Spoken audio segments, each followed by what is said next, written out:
Computerized Start is brought to you by my awesome patrons on Patreon, and by your tips and memberships on Ko-fi. These and other channel supporters make my live streams possible. You too can become a channel supporter with tiers starting at just $1. And as always, thank you for all your support, including sharing, chatting, liking, and subscribing. Now roll that famous logo animation!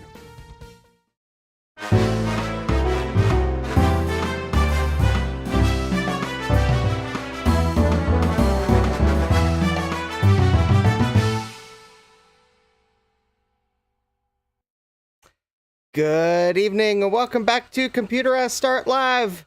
I am your host, Justin D. Morgan, and it is a frigid 47.8 degrees Fahrenheit in my basement. I do not know what that is in Celsius, but probably cold. So I have the space heater warm Orby thingy behind me, which will help a little, and also have a heater at my feet that will help a little, and, well, midnight will probably be when I stop because it be cold and a little windy outside, so I could actually kind of feel that at some point when I insulate the basement, I will have some gaps to fill too. Anyways, we have Thomas Armstrong in the chat. Hi, Thomas. This should be a fancy DOS sound or stream. We have Francois. Must really sleep. Have fun. All right. Well, good night, Francois. We have Jack68K. Hi, Jack. And we have Mike's Future Retro. Hi, Mike. Mike just made it. All right. Well, I do have a coffee goal for Christmas. It's the December tip jar. The link is in the video description. I left the potential regret upstairs, and I am not going back upstairs to get it. Shame on me. We'll just have to do that on Monday, I guess. Or Tuesday, next Tuesday. And let's see here. So I guess that means we will go to things you all have sent me. If we finish up, I might go upstairs and get the regret, but I meant to grab it on my way downstairs, and I didn't. Anyways. So this comes from Retro Tech Chris. Thank you, Chris. I did get it yesterday. And we have... Ah, yes. It's a light one today. We have a Trident video card driver disc. I think this should go with the Trident video card that was in the 486 PC I picked up for 25 bucks. All right. Can't go wrong with the Trident driver disc. And we have the user manual for a caching disk controller card that Chris gave me. So that is just super. So, all right. Well, that kind of concludes the things you all have sent me. Hi, Callan. Callan is in the chat now. All right. So, as you can see, I have the IBM PC 350 still on the workbench. It's only moved a couple of distance units. And, yeah. So anyways, you might also see that I have my phone sitting here because I did a little bit of research. I was fully prepared to install MS-DOS, and then I found some posts on Vogons, which I was trying to pull up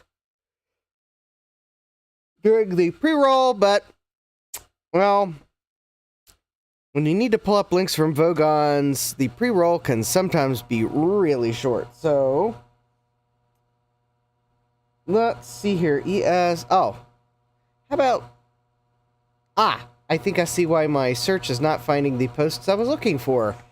The card is not an ESS 1938S. It is an ES 1938S is the model on the chip. So there should be two threads. One is called... Oh, that's why I can't find them. Alright, so there's one thread, Noob Question Troubleshooting ESS Solo-1. And the other one is ESS 1938. I don't think they even put the S at the end. Under DOS. There we go. Alright, so I've got the 2 threads on Vogons up and loaded. I guess I will go ahead and pull these over to the screen share. Oh, no. Hold on. I was going to put them in the same Firefox window. There we go.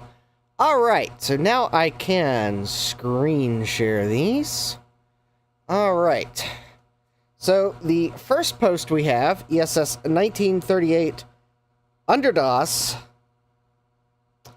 So a poster by the name of Andrew LS, that's their Vogon's username. Hi guys, have a PC with Windows 98 and trying to get an ESS ES1938S PCI card going under DOS. The sys files loads okay, but ESSolo.com and the autoexec.bat file comes back with the message.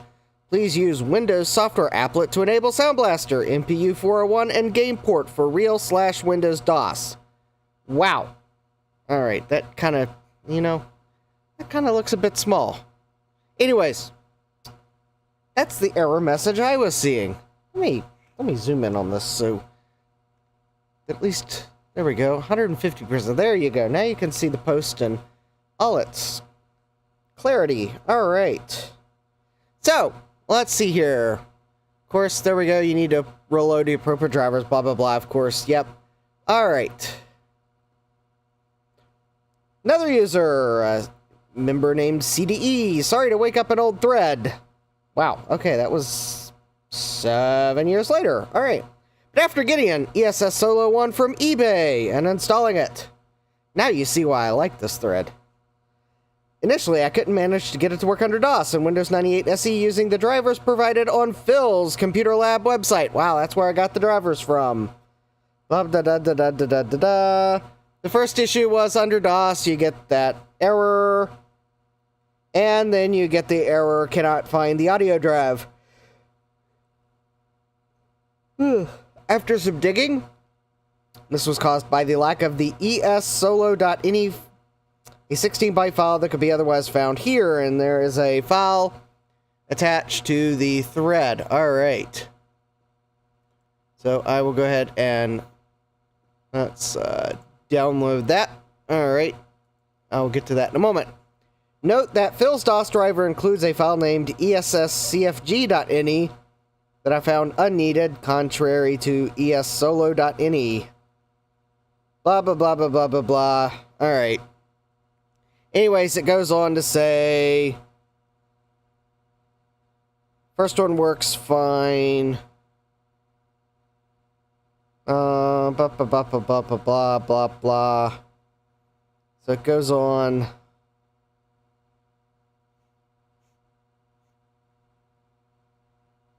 Alright. So, anyways, I guess, long story short, at least from this thread, I think I came to the conclusion I need to try the alternate ini file with Phil's drivers. Alright, so the second post, blah, blah, blah, blah, blah, blah, blah, blah. Let's see here. Where did it...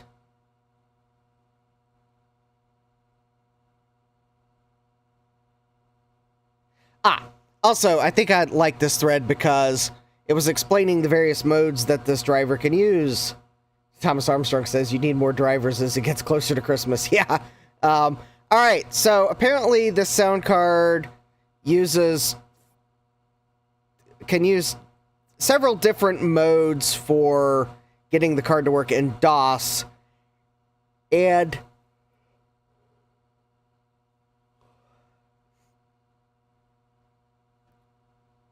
alright, so TDMA is the ESS's method of providing ISA DMA capability and emulation. Works wonderfully on pre-ICH Intel and on most pre-VT8251 VIA-made South bridges. But on other platforms, the game in this list will not output digital sound effects. Hence the need for the WB DMA mode. Alright, so we'll have to keep that in mind. I know, a lot of alphabet soup. Alright.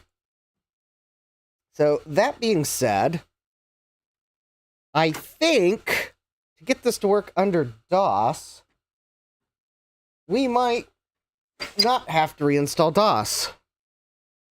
So let's... and also, if you read the that first thread more in its entirety, I think you'll eventually get to the point where someone determines that there's a problem with the zip file that Phil uploaded to his website. Jack says, I think the mismatched HP keyboard is the source of your issues. Well, I do not have an IBM PS2 keyboard, so if that is the source of my issues, well, that's where it'll have to lie, because...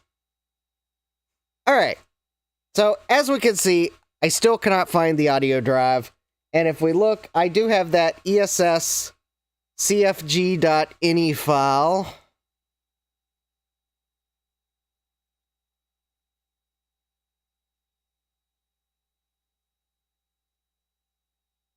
But we should have an ESS Solo-1 file. So I'm going to unzip the drivers I just downloaded from Vogons.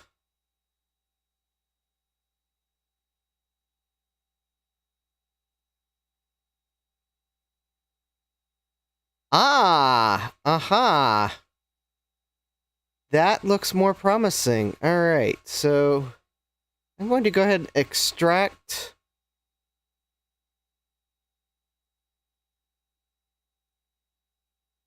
the drivers here.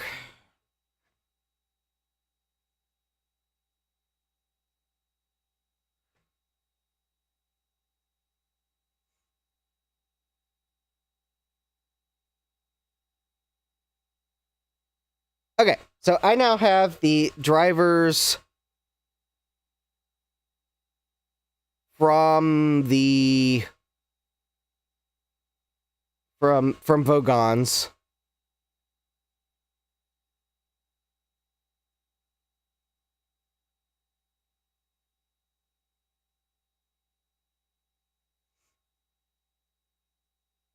And it looks like...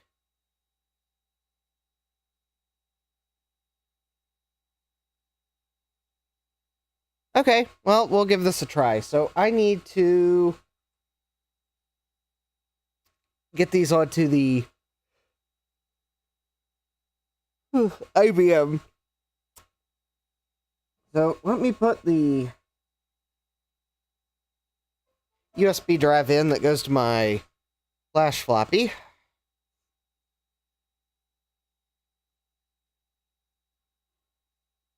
And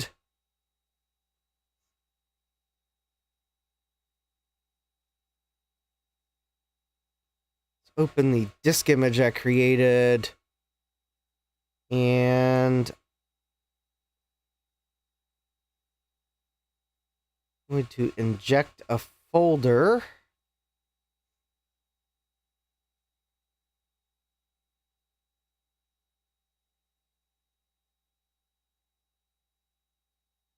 There we go.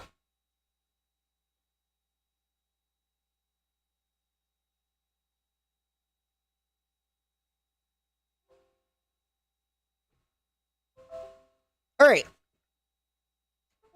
Now I've got the new drivers that actually include the correct ini file, or at least according to the Vogon's post. So now let's do a little bit of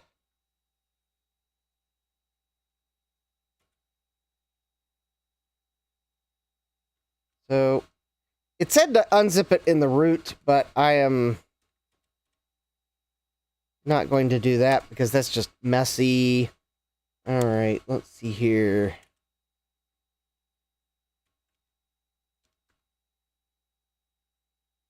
Sure. Okay, that should be copy. Start a C.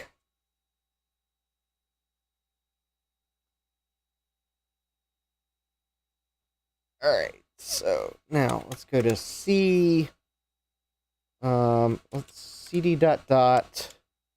Let's remove this incorrect.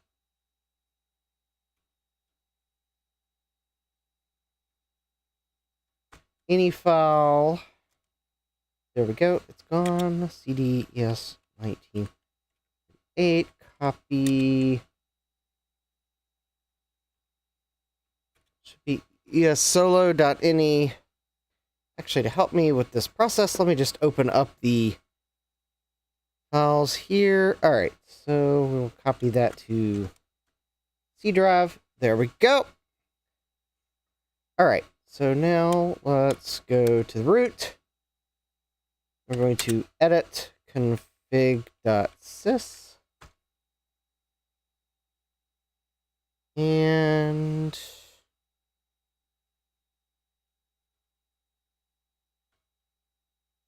all right.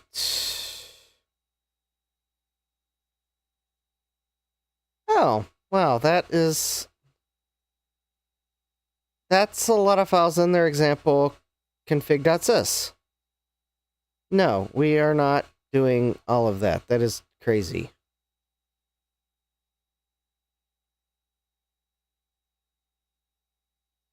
Oh, but however,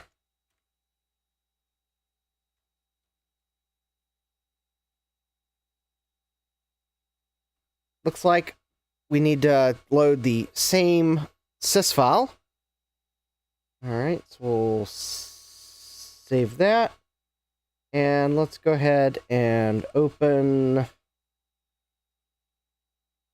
autoexec.bat. All right. And let me open up the sample file. I think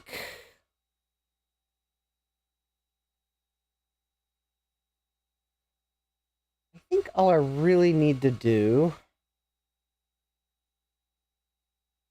and let's see here. Oh. All right. So we do need, I think I do want to load high. Oops. ES1938. It is still essolo.com. We set the blaster, and I think there is an ESS vol program that was in there. And I think those volumes will probably work. All right. Close, reboot, and let's see what happens.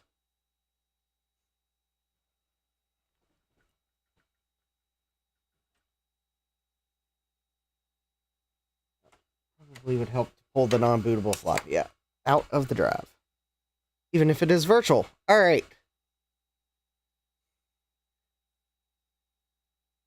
Yes, always count on an IBM to post slow. Okay. And hey, look at that. We have a sound card. Oh, and then we got a bad commander file name. Oh, let me guess. There was no...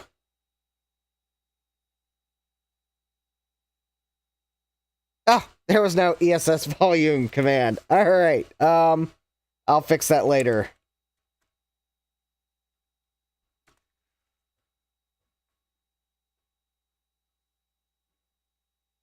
All right.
Ha All right, we got the Doom sound working. Gapom said, "What did I miss? I was under a desk fighting a PC." Well, I was fighting a PC on a desk, and I won. Yeah, the whole problem is apparently there's something about the drivers Phil posted. That was the problem. That was the... Alright, well, this ESS volume thing apparently doesn't exist in the correct driver, so there we go. Gapom said, "I lost." Frowny face. Oh, no.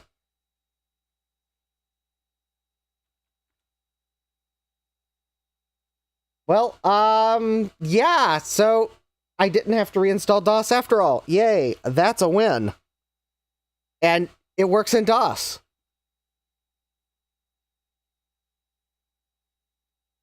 Gutbum says, "My SCSI card and Pico Gus don't get along with each other." Oh, no. Okay. Yeah, SCSI on PCs was always a adventure, shall we say. Okay, so now that we got the sound card working in DOS, I was like, okay, what do I want to do with this PC? And then I realized that, I bought some vintage software on eBay, the place where I buy the things I later regret. And this software... Oh. Apparently the keyboard recognized me setting stuff on top of it. Well, this software would be software you might use back in the day to run more than one operating system. Gupbum says, "RetroTech Chris sent me a laptop with System Commander on there." Thomas says, "The only SCSI I got to work on a 5150 was a Sound Blaster with SCSI." Yeah. So anyways, I thought, because this is a rather neat machine, and because I was trying to figure out what I might want to do with it, I thought this would be the perfect machine to install System Commander on, so that I can multi-boot operating systems. And so that I don't have to reinstall PC-DOS on this computer, I thought, well, maybe I can use Partition Commander to help me repartition the hard drive. Because why not? And what else would we install on this machine, you might ask? Well, funny you should ask. I thought we would install... Well, we got PC-DOS installed. I've been wanting to install OS2 on this computer. But it is a rather nice Pentium 200MMX computer now, with this Intel Overdrive processor. You can see part of it. I thought Windows 98 2nd Edition might be a nice third operating system. And I was like, yeah, I think that sounds like a good... Oh, Thomas says, "I gotta run, work calls." Alright, well, we'll see you later, Thomas. Now, the one thing that I'm probably going to do, because I don't know if this floppy drive works. Gapom says, "OpenStep would run great on there, just saying." I don't know if...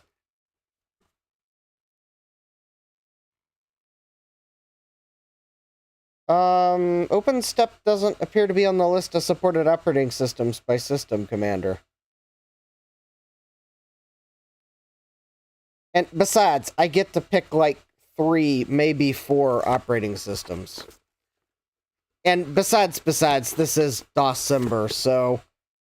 At least for this swing, I was going to make sure at least 2 of the 3 operating systems were DOS-based.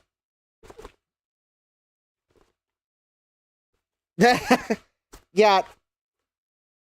Although, when did an operating system not on the compatibility list stop me?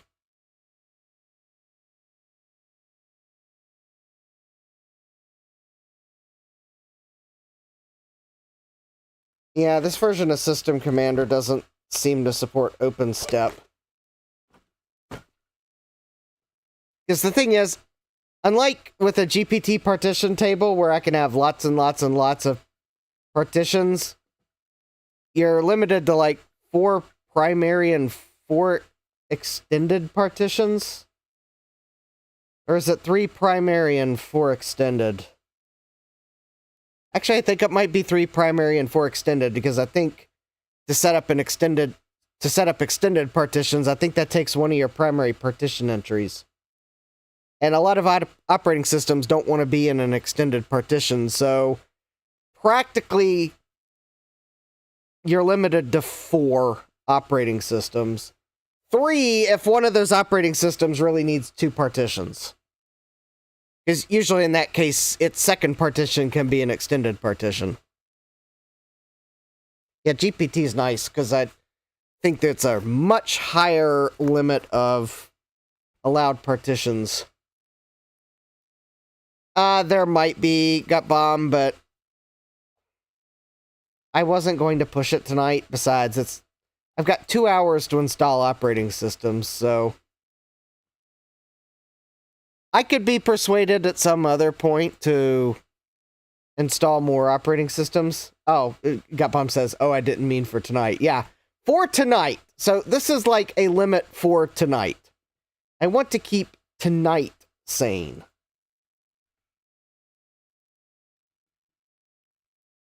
I'm not saying that I won't ever install OpenStep on something. I'm not even denying that OpenStep would probably run nice on this machine. It's at least not too outside the realm for around the correct time for OpenStep. It's just, for tonight, I want to set some bounds. And we already have PC DOS 2000 installed, even though it reports to be version 7. Or 7.0 revision 1. That is the correct version. All right, so if these have been archived, I'm going to download the archived disks so that I don't have to put real disks in a drive that I'm not sure works. So anyways, the version of System Commander I have has been archived, so I will use the archived disk image. I'm looking to see what version of Partition Commander this is. That's version 6.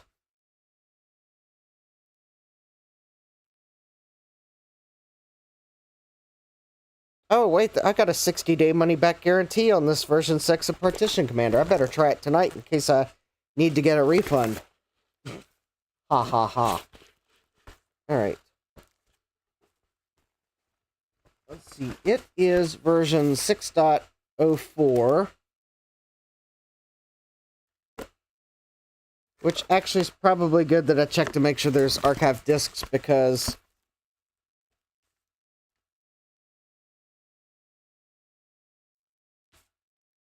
I think it might be missing one of the disks. Alright, let's see here.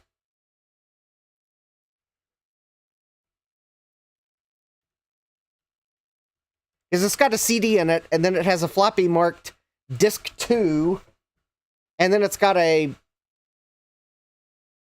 green floppy disk that has a handwritten label that does not say Partition Commander on it. Oh, interesting.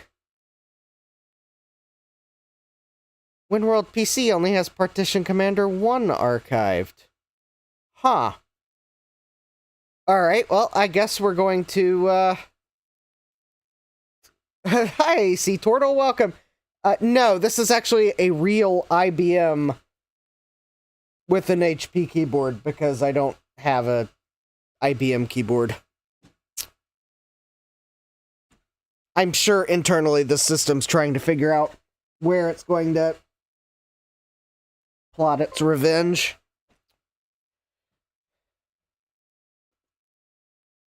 Although, as a side note, this isn't like the most spectacular of keyboards. However, if you do find one of these HP keyboards like this, I happen to find the one I have on the bench here at a thrift shop. They are, for a mushy modern keyboard, they're not bad. I could probably say that HP probably doesn't make them like they used to. But anyways, this keyboard looks like a lightweight keyboard, but it must have a backplate or something in it, because it actually has a little bit of weight to it. If anyone's wondering, it's a model KB-0316.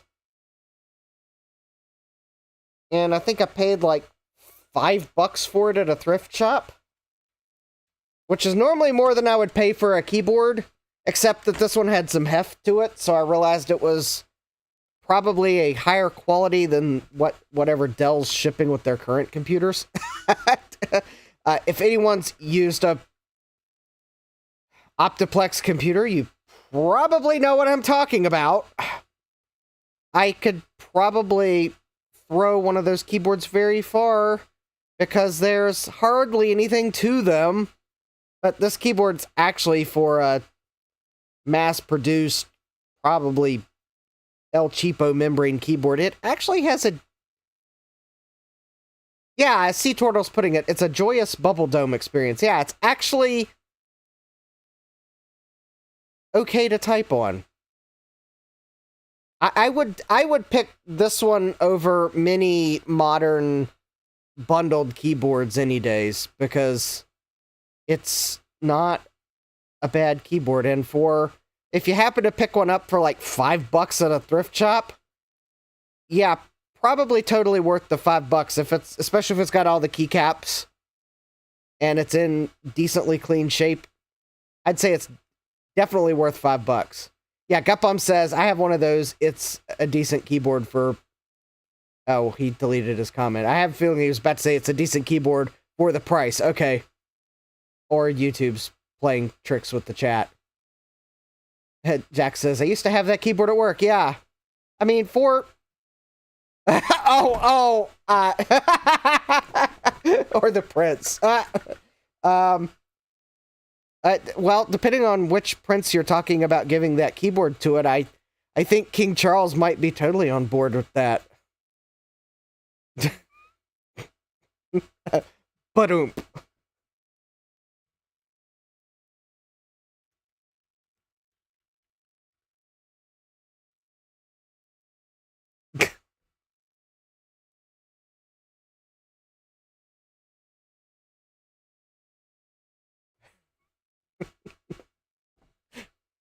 Alright, so I got System Commander on my thumb drive, and we're just going to have to probably wing it with Partition Commander. Alright, so I do have the disk for Partition Commander, and if this version 6 doesn't work, then we'll pull out version 9. I think my version 9 of System Commander is complete. Anyways, the reason why I'm kind of worried that I may not have everything is because this floppy disk is marked as Restart Disk 2 and Partitioning Disk. The CD-ROM drive doesn't have a disk number on it, so it's not like they marked it Disk 1. And then there's this disk here that, well, I'm going to have to... Let's swap to the real floppy drive. And... Because I was thinking System Commander came with a boot floppy, since not all systems supported booting from a CD.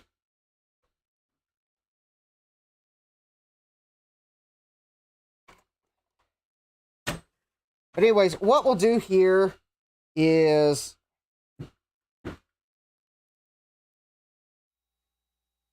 We'll boot into DOS, and then we'll see what might be on that green disk. I don't... Actually, you know, I guess there's one thing we could do. I could see if there is a boot option in the BIOS to boot from CD.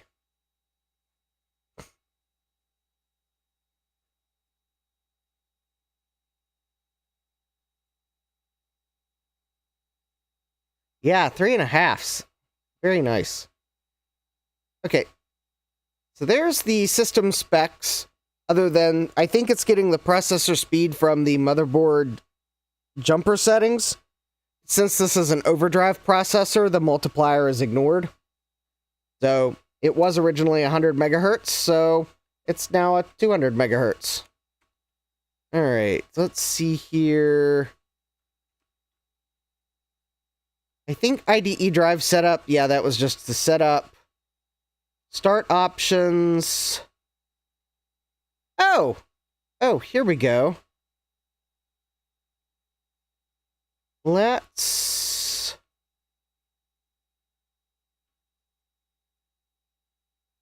set that to CD-ROM. There we go. Let's try that.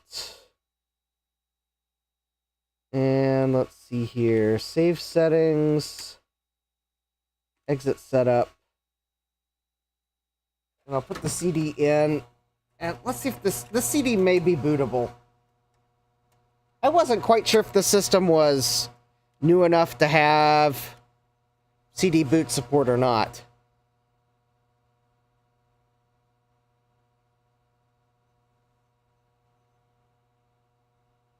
But apparently it is. Or at least the version of the BIOS I'm running is. It's possible IBM in the... because I'm running like the latest version of the BIOS I could find for it. It is quite possible that that version of the BIOS added CD-ROM boot support.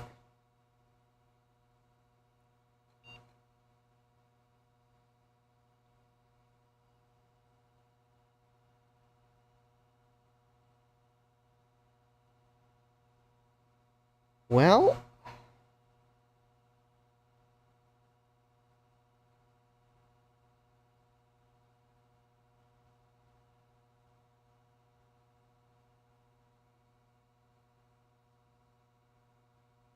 I believe that is... Alright, so it did not boot from... Alright, so it did not boot from the CD. Let's see what might be on this disk.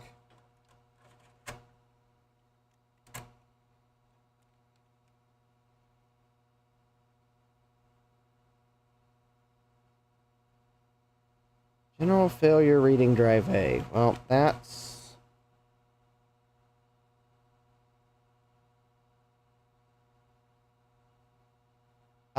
fail? And go back to C. Alright.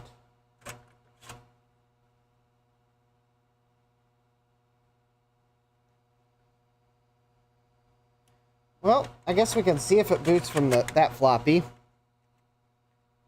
Because it's possible that is the boot floppy and it's just not a DOS formatted disk.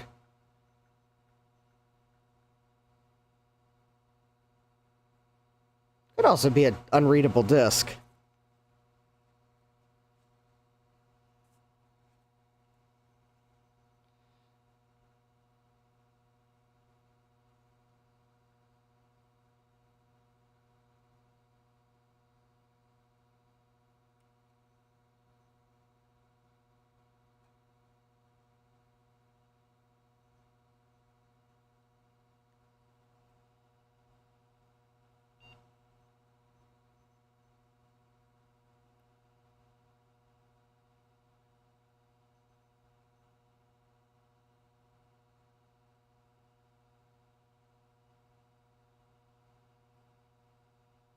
Okay, I believe that disk was not the correct disk. Alright, let's try the restart disk 2. Maybe it'll start partition commander. Otherwise, we'll go to the other CD.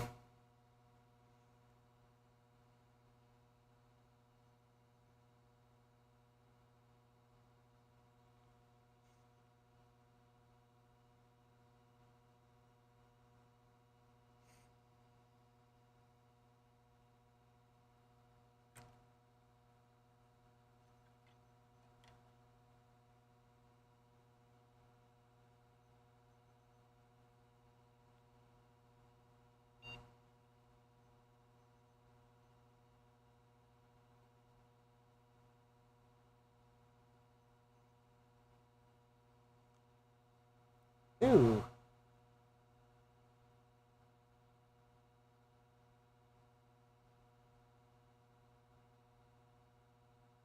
Oh, and that disk is not working. This disk was already write protected. In fact, there's no write protect tab in it to slide, so don't worry.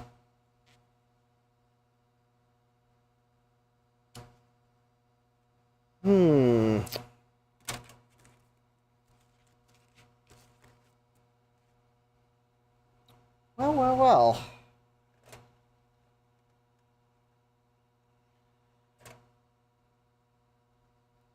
Okay, so this version of Partition Commander is not cooperating, so let me try this other version. It is slightly new. Oh, that's why I didn't want to use it. It's never been opened before. All right, well. So, you bought a DOS computer and decided you wanted to install a second operating system on it. Well, you might have bought a program like Partition Commander. The easiest, most powerful partitioning product available.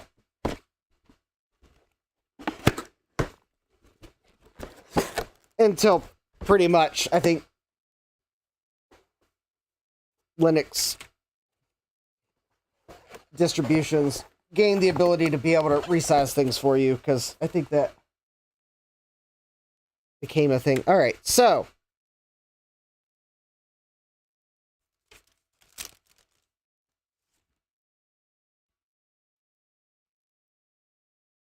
you can also run Partition Commander by booting directly. Okay, so this CD should be bootable. Now, whether it uses a boot method this computer supports, I don't know.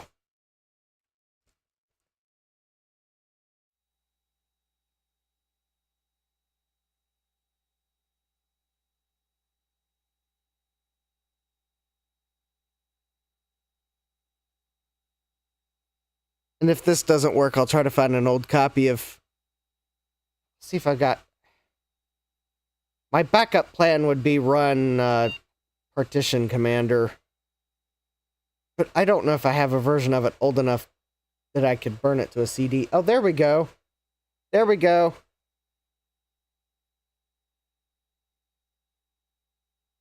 Boot from CD options. Partition Commander or restart. Alright. Oh. System Commander Personal Edition.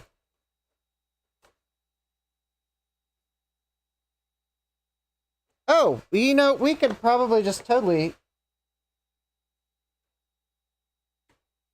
run Partition Commander Personal Edition.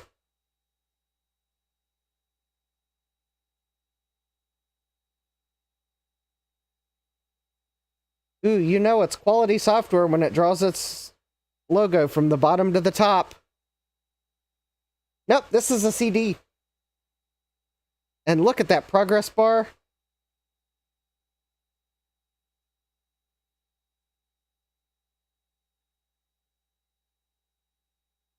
Alright, most selections complete in seconds. Do not restart.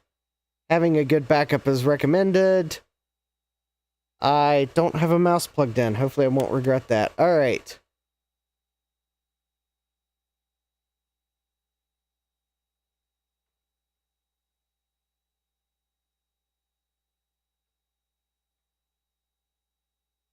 Oh, interesting. I can select help and cancel. Okay, I'm going to have to find a PS2 mouse here real quick.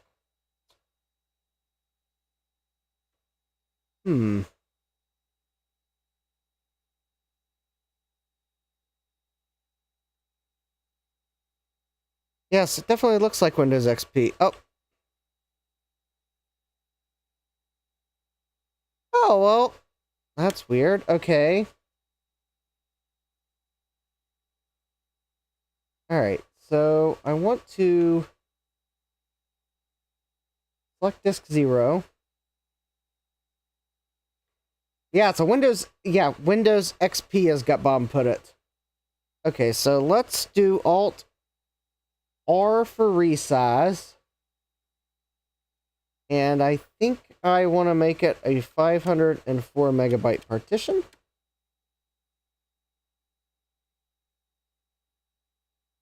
You know, it'd be nice if I could see it in cylinders, but... Actually, let me see something. Alt-A. Version... Oh, Alt-A. I want to check something here. Oh, no, I don't want to... Oh, don't want to do that. Settings...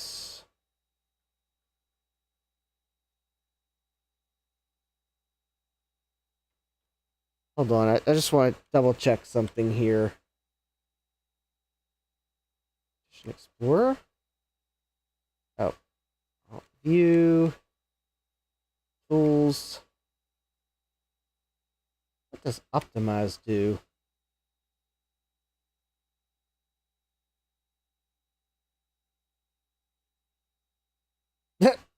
I have 3 megabytes of wasted space. Alright, that's... Okay, so I think I do want to resize. And I think if I did the math correctly, 504 megabytes.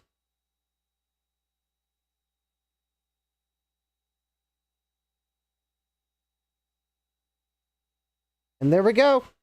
It was that easy. Alright, so now let's view the...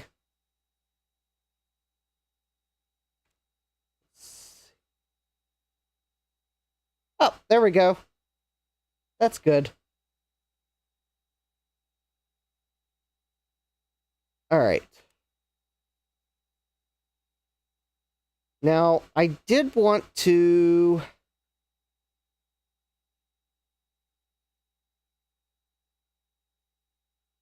I don't know, let's create...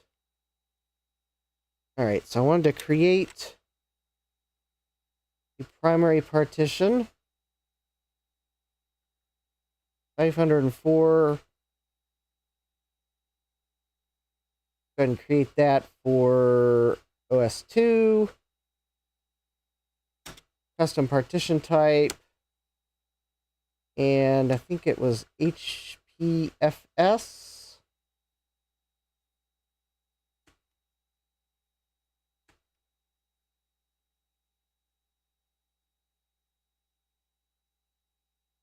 Actually, wait a minute. No, first I wanted to do something else. So I wanted to Alt-M.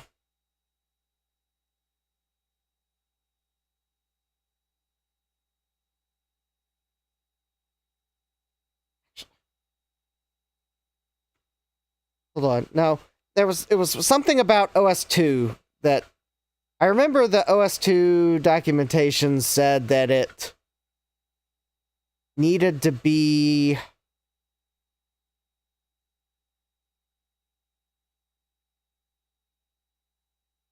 it needed to be 1,024 cylinders or less for the boot partition.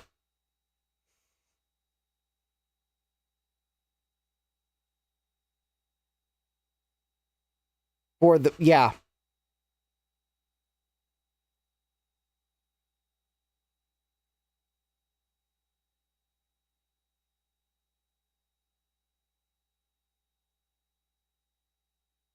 Okay. One thing I was trying to check was, did it need to be in the first 1,024 cylinders? And no, it just looks like it needs to be 1,024 cylinders or less. So let's just go ahead and do this. And we'll go ahead and set this to HPFS. Line at the start of the free area. And there we go. Thomas is saying 1,023.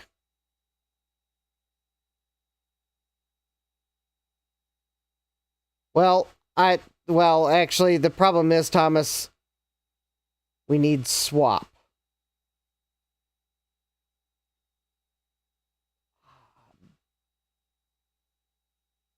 Oh, I'm not installing Linux, so at the moment I don't need a swap partition. Also, the problem is, Thomas, I don't know that I can see how many cylinders these partitions I'm creating are, with this tool at least. Which is kind of a problem.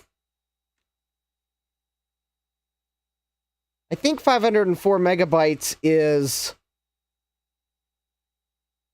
Well...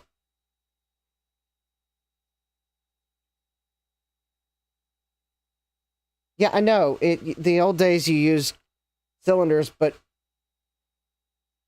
this tool doesn't, and that is a slight problem, I agree.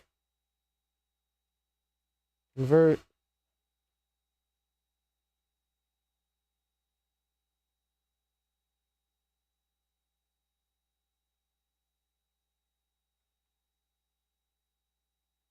You know...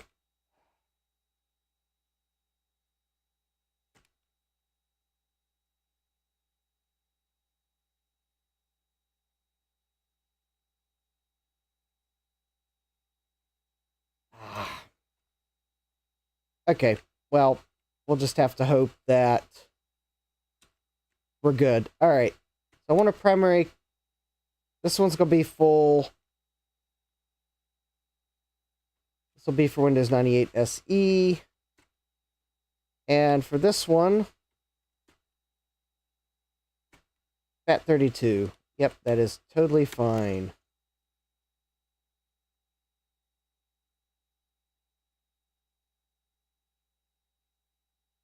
Okay, well, that's good. Close window.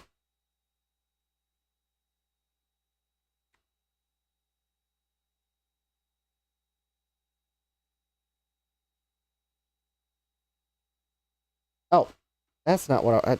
Copy Commander.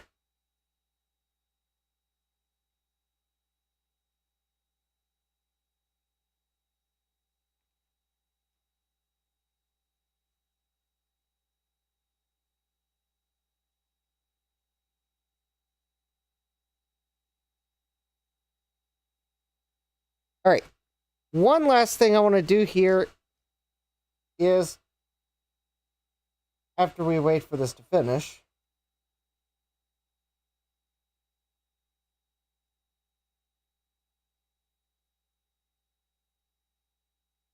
is install System Commander. Which, for that, I might need to...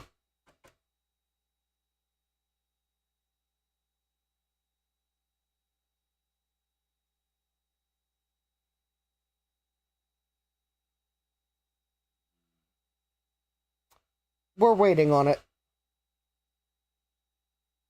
Something tells me I could probably, like, turn the computer off at this point. It should have written the partition table, but... It did warn me to not just turn it off.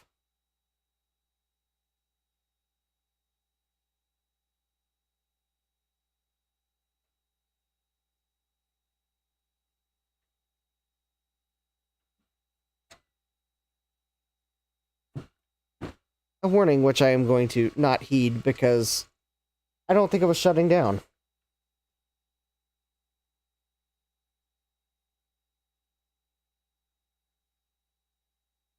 Okay, let's get System Commander on here so we can multi-boot.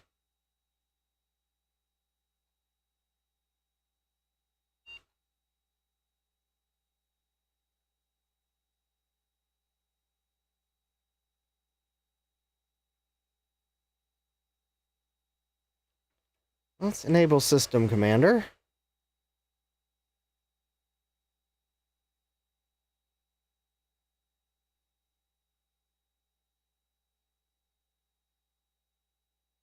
Oh.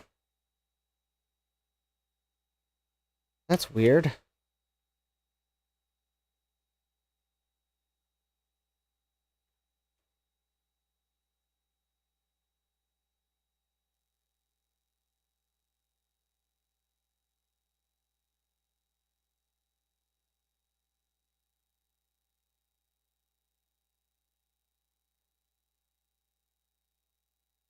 Is that the one I want? It's maybe a point where I gotta look at the manual.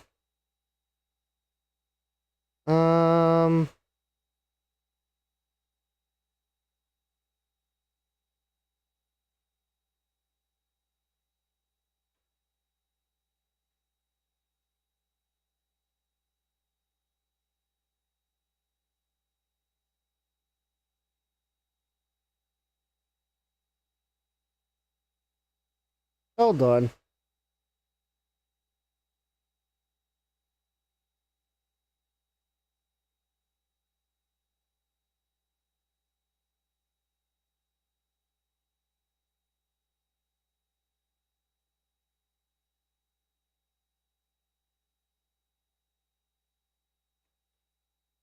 Why do they have to have such long...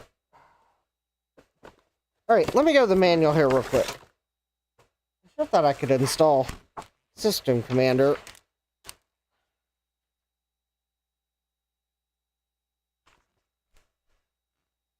Let me guess. It expects you already had Windows installed.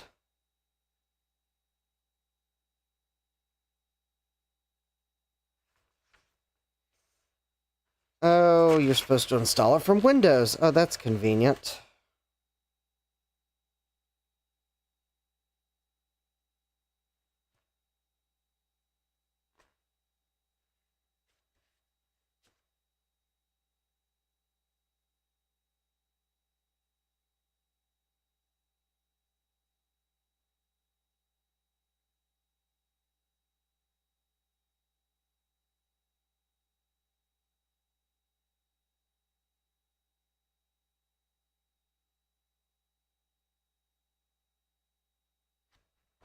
Alright.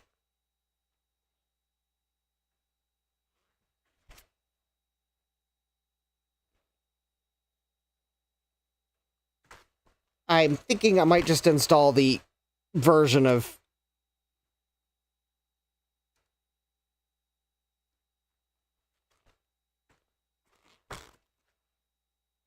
Oh, there we go.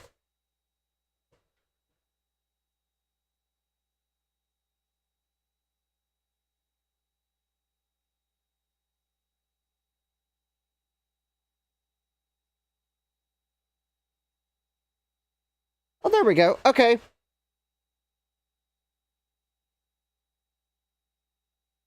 Jack says, I love the name of the software. Partition Commander with System Commander Personal Edition. Yeah.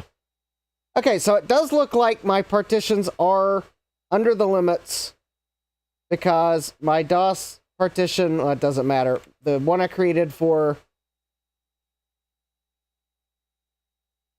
OS2 is like 255 cylinders, so there we go. We're good. It actually looks like I could, given the geometry of this hard drive and logical block addressing this computer could do, it looks like I could have given it a 1 gigabyte partition, but that's fine. Alright, so... Also, I sure thought I formatted it as HPFS, but whatever. Okay, so we're going to have to install the older version of System Commander, which is fine. Because apparently, this newer version of Partition Commander, you can only install System Commander from within Windows. But I already have DOS installed, and I want to hide the DOS install from newer Windows, because otherwise I'll just have to reinstall it again. And I did get the sound card working in it, so... Alright, so let's... There we go. Alright. Also, I guess as an indirect consequence, we have discovered the CD-ROM drive works.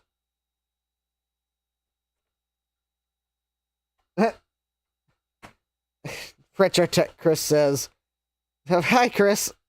I did get your package. Thank you. And I've already opened it. It was actually pretty quick to open, as you could probably imagine. Yeah. Hold on, I got a window in front of your comment.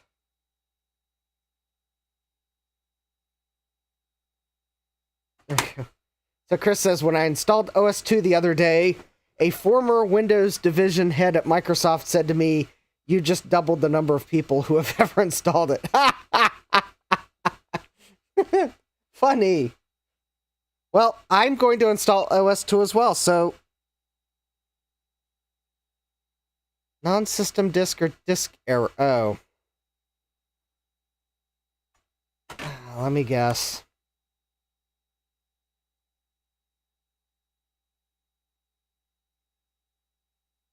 Okay. Let's try again.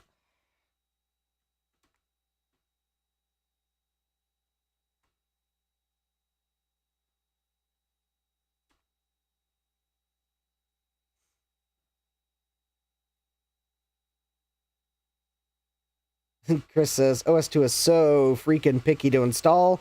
Either that or it just works. Display color scheme compatibility test. I think that color scheme's okay.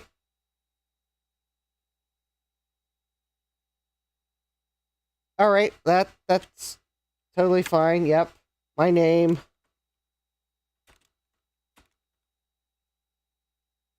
My company. Other info. Serial number from...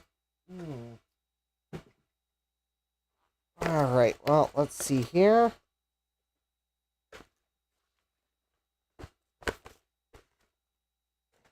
Got my super secret serial number here.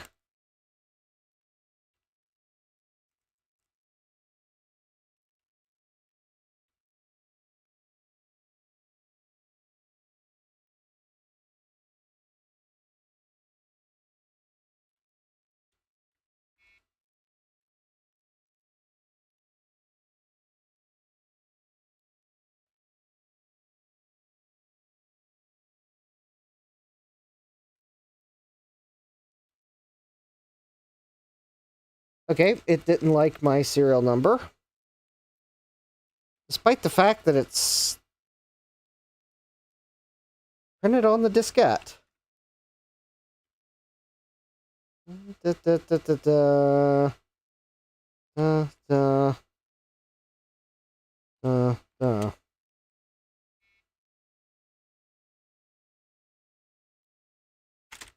Oh, let me guess. I can't use the serial number that's on my disk. Let me guess. I got to use the serial number that was on the archived disk.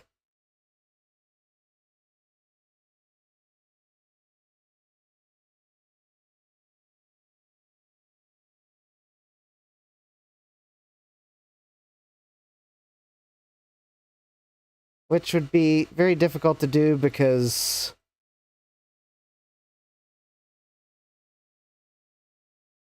Alright, here we go. Let's try the archived serial number.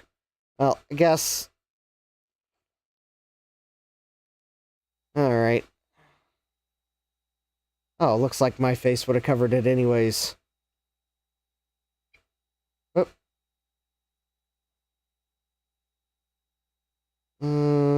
Let's see. 1, 2, 5, 6. Hyphen YYPX. Oh, it apparently liked that one. Alright. Please fill out and return the registration card. Alright. Boot diskette. Do you have a bootable diskette for the current running version of DOS or Windows? Yes, I do. Alright, we're about to... Alright, we will install this onto the C drive. Chris says, I don't think I have ever used System Commander. Well, this is what I used back in the day, and this just feels...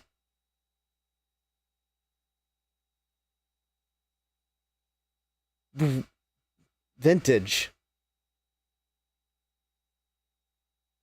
In fact, if you kind of notice, the characters look a bit weird. I mean, not the characters, but the graphics. I think this program is actually using... I think it's redefining the characters to make graphical characters to draw the user interface.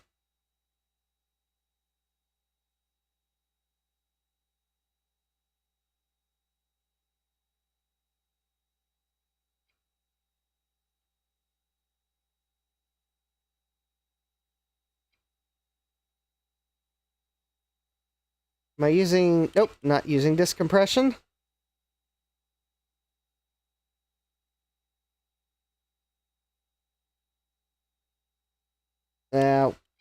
We're fine. We're fine.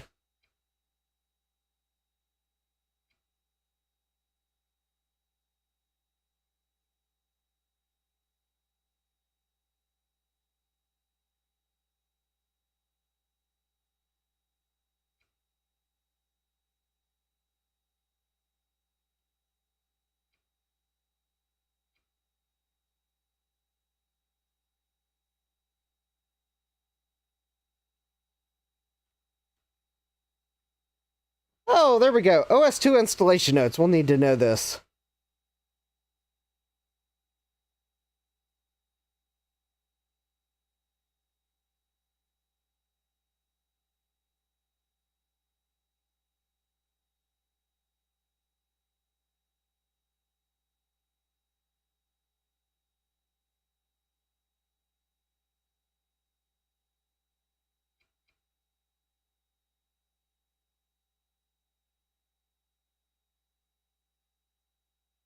Alright. I don't need to install OS2 Boot Manager, and I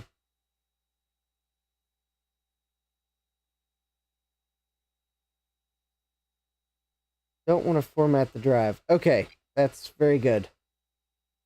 And it's also recommending I read the manuals. Okay, that's totally fine. Alright, there we go.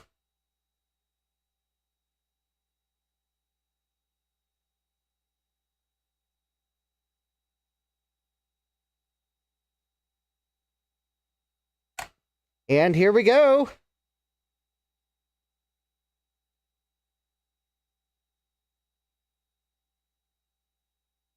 Alright. Oh, Gutbomb was asking Chris about the boot manager and that he used, and Chris says he used boot bare metal. See Turtle says Commander rules. Gutbomb says, oh yeah, boot it. Jack says the header at the top of the screen is pretty neat. Love the logo. See Turtle says bring the thunder. Alright. Retrotech Chris says, yeah, like mini OSs like to replace the MBR, yes. Alright.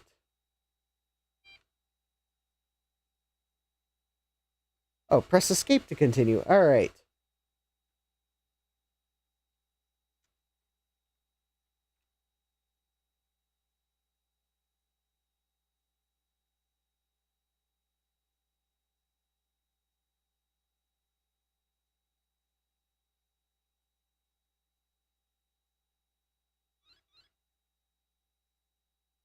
There we go. Oh! And I don't even have, Oh.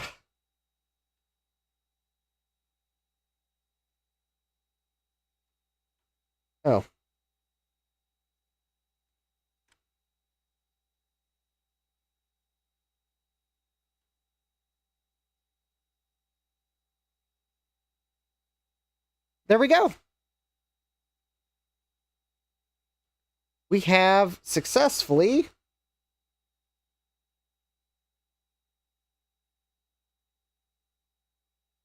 booted into DOS. Alright, so if we reboot, I kind of wanted to set this up to hide the partitions. And then we'll get to install it. Yeah, we'll install Windows 98. Sounds like the logical next one to install.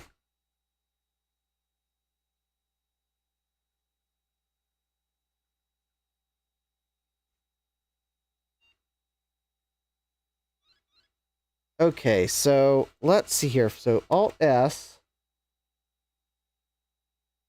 Global Special Options menu.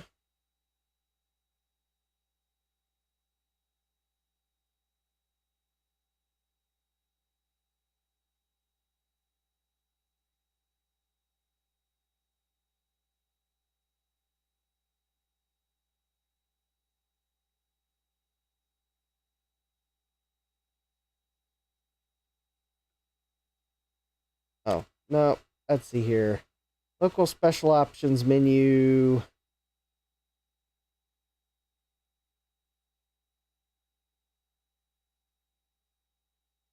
I may have to read the manual for...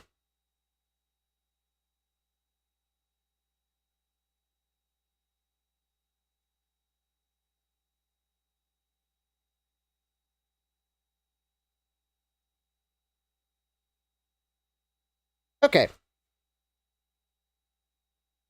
Chris says, I have an Athlon system that I have installed like 10 OSs on. Yeah. I may have to reinstall this at some point, or a newer version. I thought this version could hide partitions. Like, so that you could set it so that you couldn't see, for example, your DOS partition from OS2 or...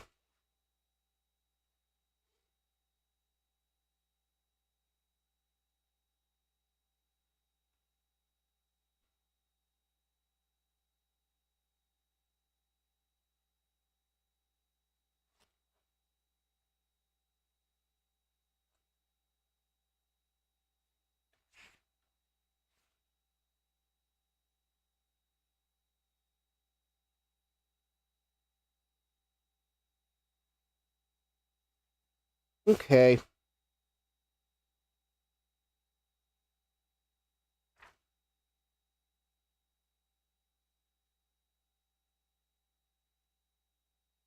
I bet it was a newer version of System Commander that did that. All right, well, we will,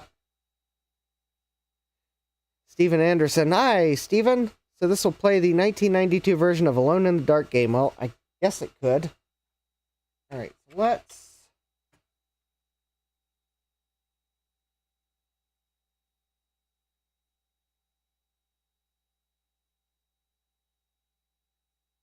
Okay, I think that'll work. All right, let me go grab my 98 CD.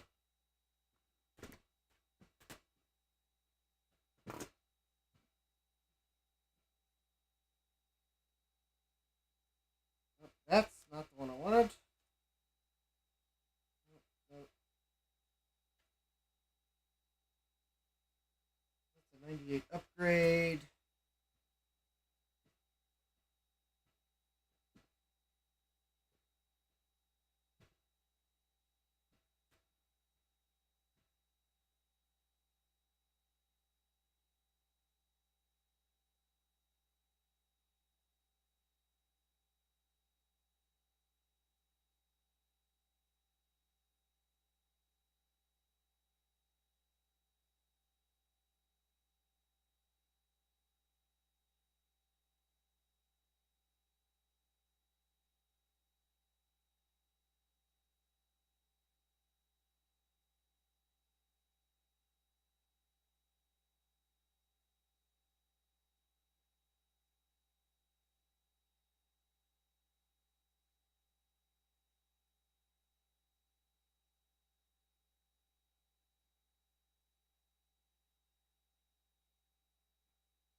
Oh, okay.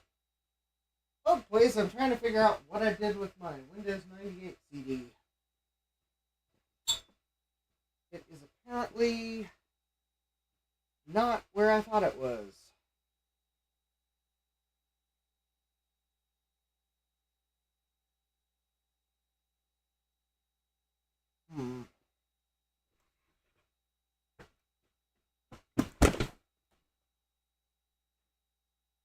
Oh, that could be a problem. All right.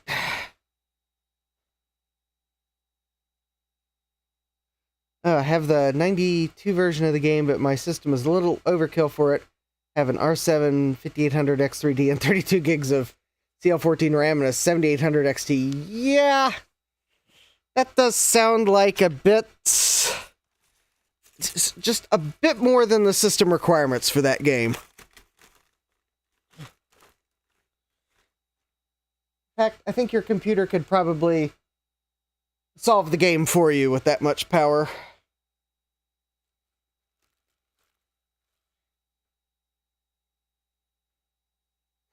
Okay, of course, I would misplace the Windows 98 disk.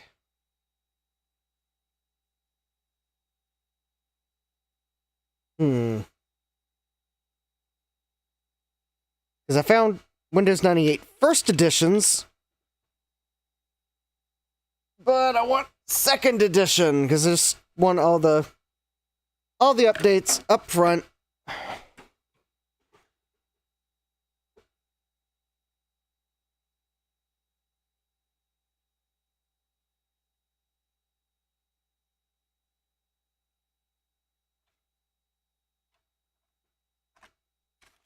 All right, I'm looking to see if by chance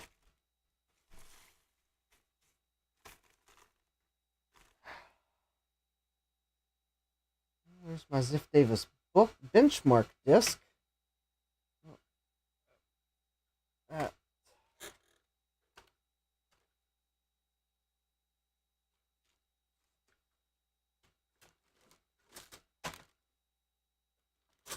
All right.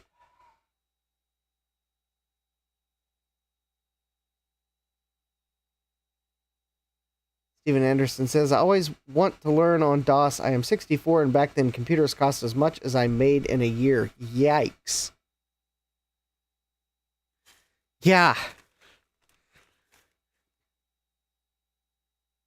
Yeah, computers are like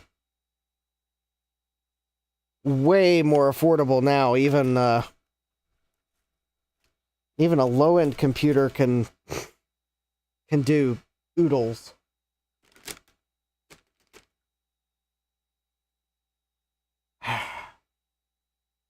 And I've done what I apparently do best. I have misplaced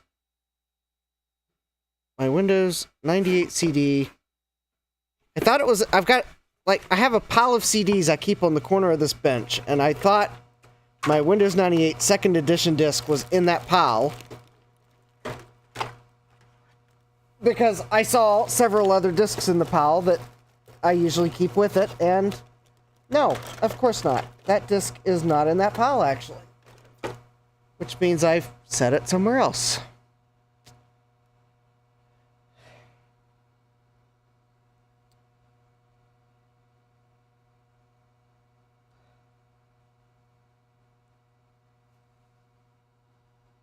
Which means... Oh, well, I'm okay. I might be able to...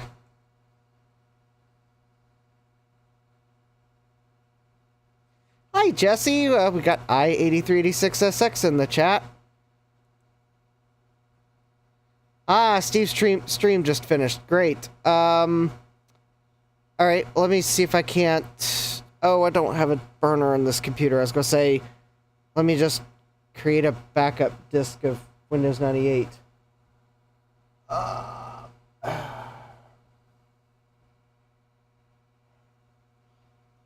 Alright.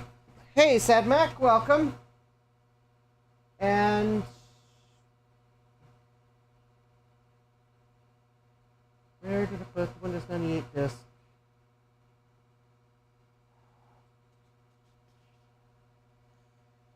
Ugh.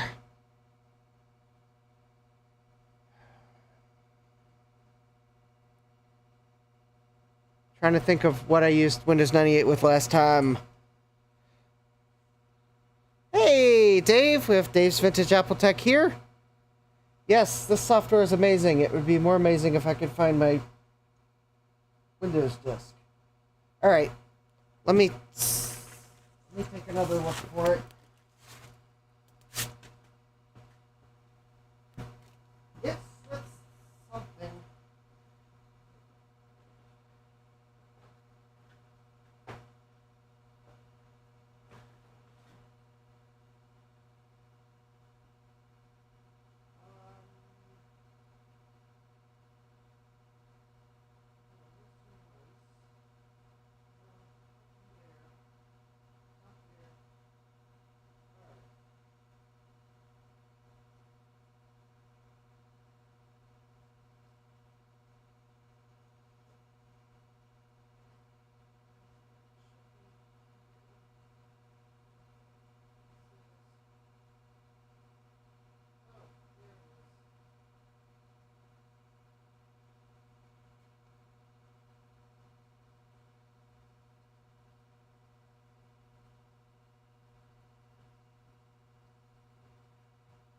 Okay, I found it. I actually had my hands on it the first time. I forgot that... I forgot that it's an upgrade disc.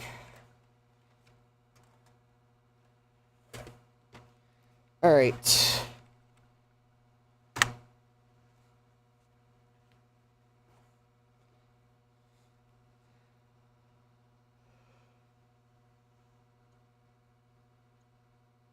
Alright.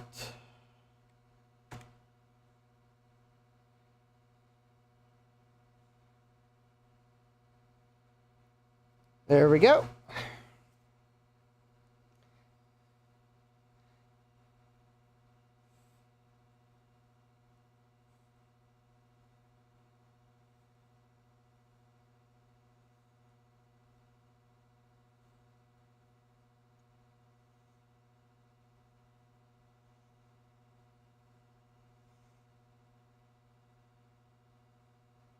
Alright, so we should have like a D drive.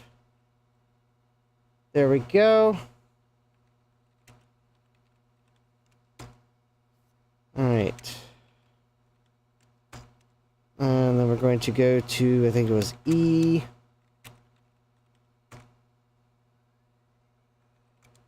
Yep.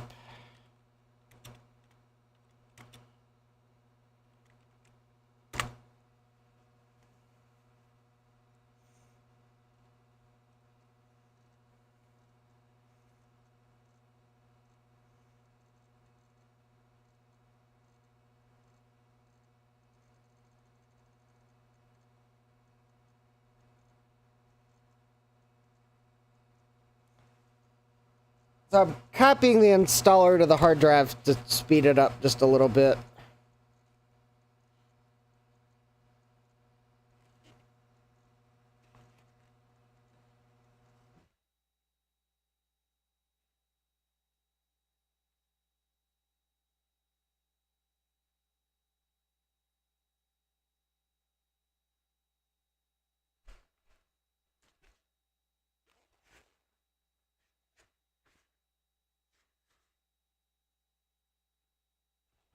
There you go, hiding partitions, page 95.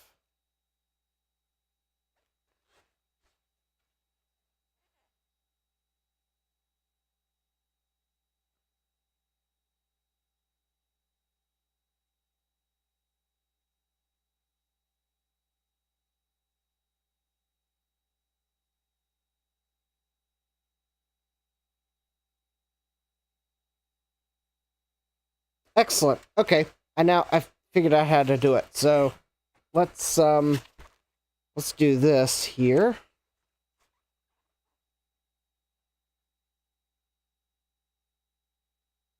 Steve's asking, so did Internet Explorer really start with Windows 95? Yes, it did. Or, well, started to be included.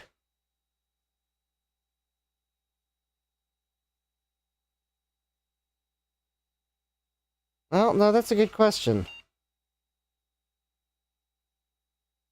Yeah, there were Windows 3.x versions as well. I think maybe the correct thing to say would be Windows 95 is where it started to be bundled with Windows.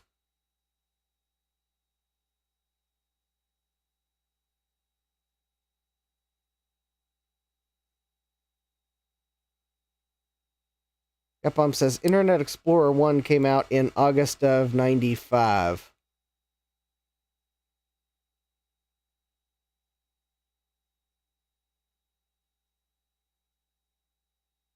Yeah, I forgot. All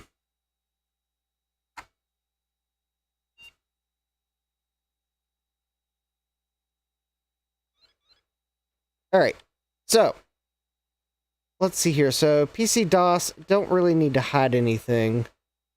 I've just figured out how to hide partitions.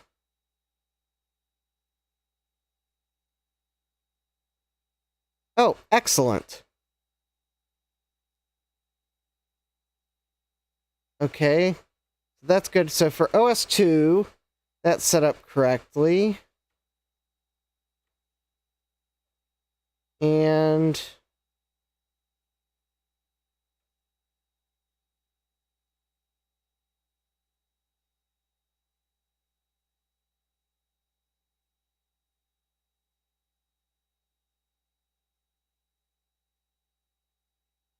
all right, and I want to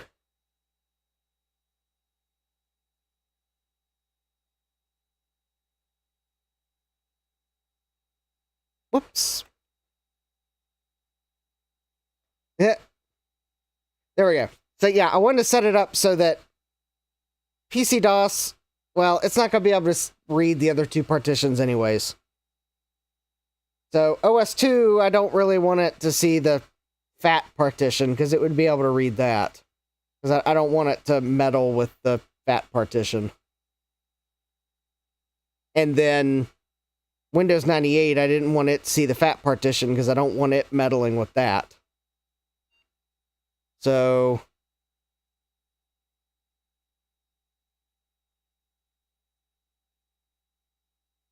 what I needed to do... Oh, hey, Jason Spersky, welcome, System Commander, yes. We're, all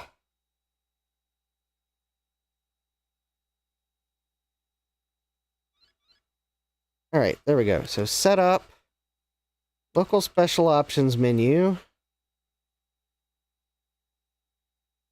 Yep, that is correct.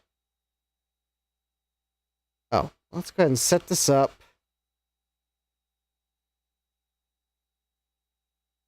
Description and icon menu. So this should be Windows 98 2nd edition. Icon category is Windows.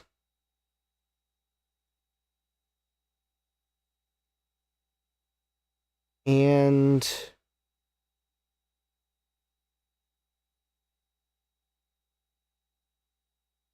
all right, now I have a method to my madness there of why I let it try to boot that. Because now I can boot from the boot disk and because I got the boot disk set first or second, and now the partitions that I don't want Windows 95 to see should be hidden. Now, after I install Windows 98, I am fully expecting to have to boot the boot from a boot disk and then rerun the system commander to restore its boot partition, but that's fine. Yep, Steven, Slackware is Linux, yes. Let's see here. Yeah, Jason had bought a copy from Makehead Software back in the day so you could run DOS and Slackware 4. Nice. I got switched to Mac and used IE over the Mac side till Safari came out way later. Jack says Netscape 1.1 in. And Jesse says IE 3.02 was the one browser that could get around the web filters at high school. Yeah, never underestimate a determined geek's knowledge of which web browsers can get around the web filters.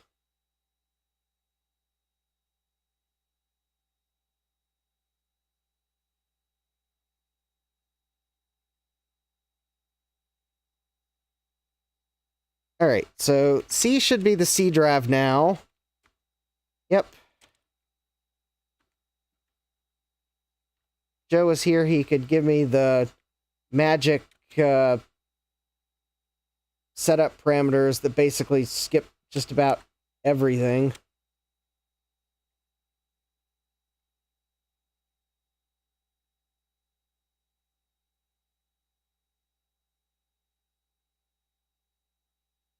But that's fine. All right.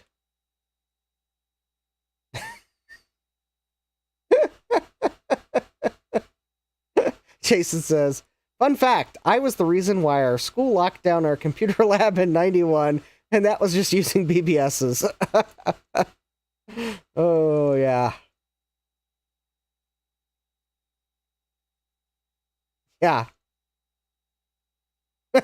Jesse says, I was the one geek in high school.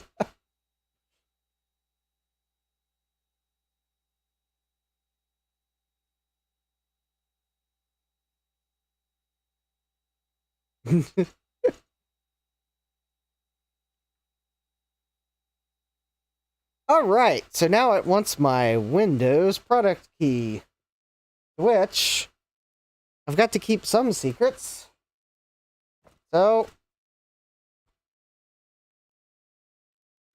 I'm going to go ahead and type that in here.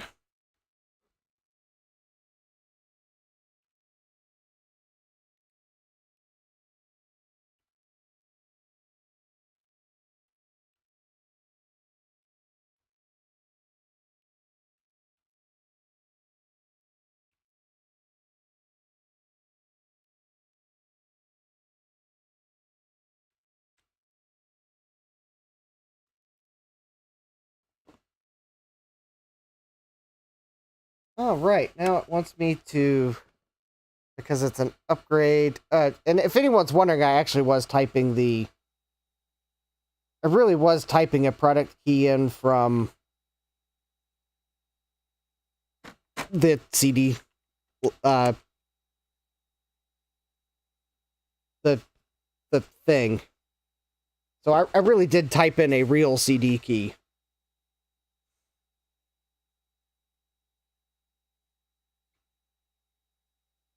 And I'm now totally using my real backup Windows for Workgroup disks. Gabum says, I was the one that got Reset banned for my school computer lab. Oof. Jack says, sadly, I never got anything banned from computers at school, though I did tell people how to get around the internet filters.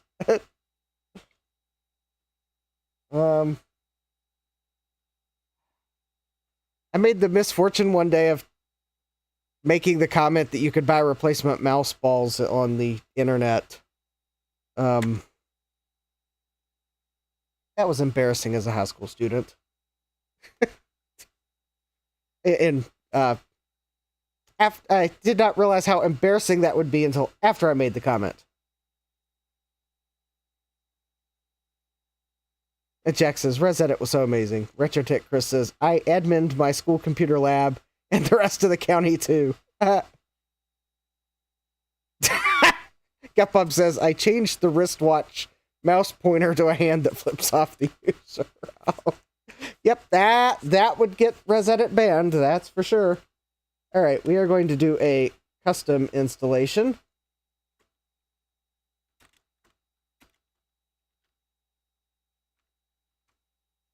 All right, accessibility. All right. Well, I don't really need accessibility options. Don't need briefcase. Games are good. Mouse pointers are good. We want all the screensavers. All right, that's good.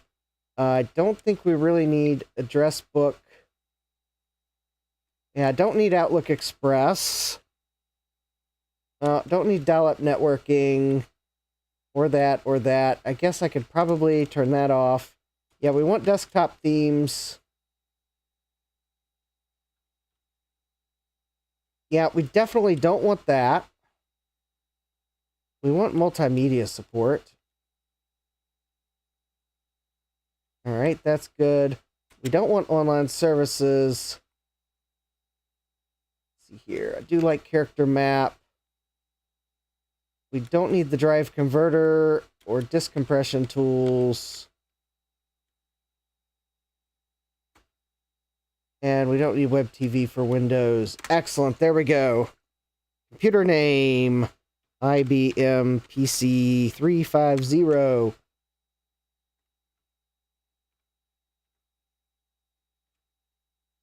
Computer description, IBM PC 350. There we go. Good keyboard layout, that's good. I don't need a startup disk, but we'll skip that here. I got plenty of disks. Remove the disk and then click OK, of course. Okay, fine. Start copying files. All right.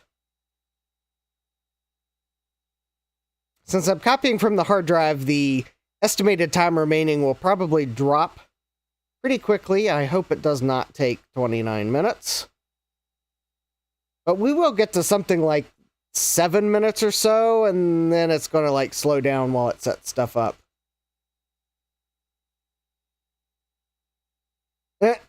Gutbum says, I got in big trouble at home too for it, so I didn't want to risk it again.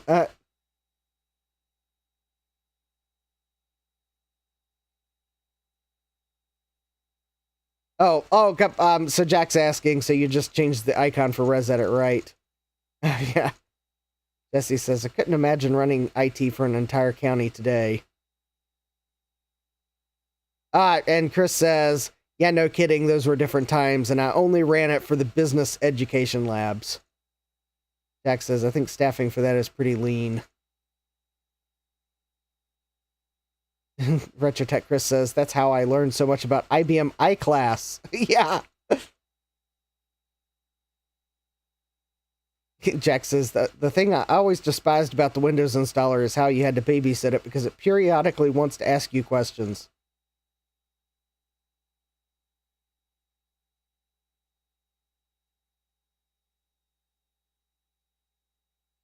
Yeah, I'm not setting this computer up to browse the internet, so...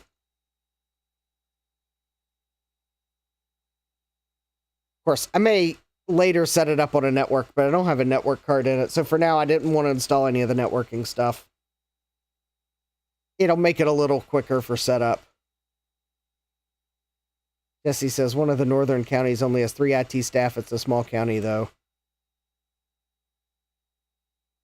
Yeah, Retrotech Chris says, if you pass the right command line options in, you can mitigate a lot of the questions.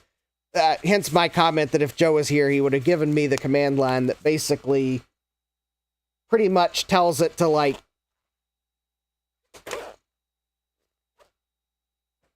only ask the actual essential questions, and that's about it. So you pretty much only have to give it the upgrade compliance check, your CD key, your name, and your business name, and I think you can still set which install type you want, but it pretty much skips everything else.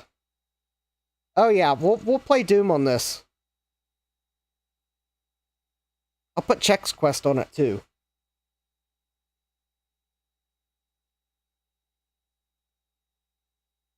Chris says, set up a proto-web web proxy and you can browse the internet like it's 1995. Well, I mean, I might set it up later, but not tonight, so I just figured I'd install the bare minimum of things.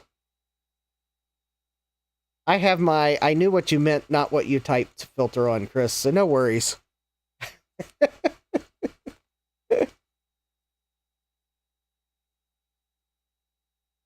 And yes, we'll even use the CD that I got with the sound card to install the drivers in Windows.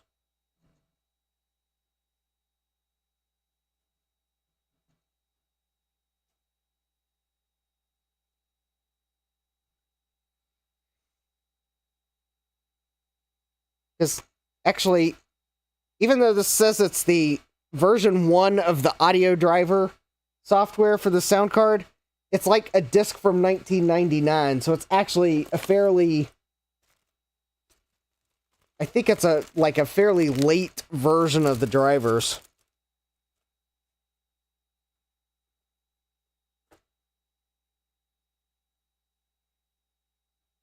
Well, I thought it would...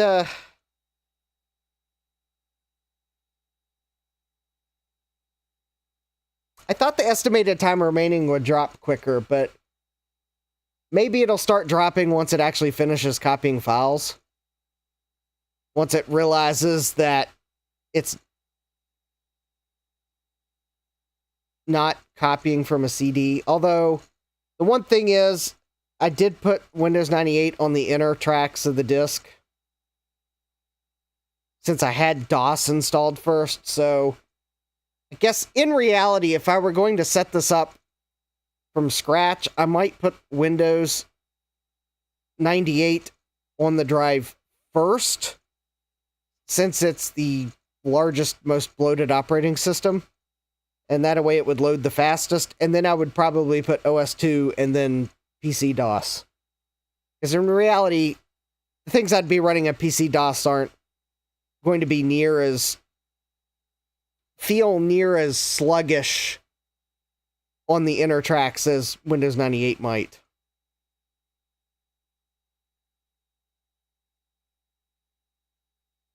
T-Turtle says, I got a compact disc in the back of a book. I think I got a laptop drive.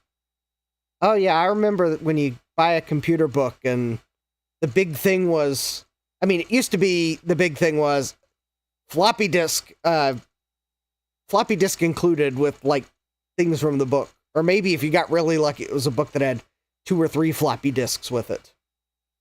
And then CD included, and you had a CD in the back of the book. And if you were really lucky, it was 2 CDs. Of course, that was for your really expensive books. And then you got to DVDs that had a DVD included.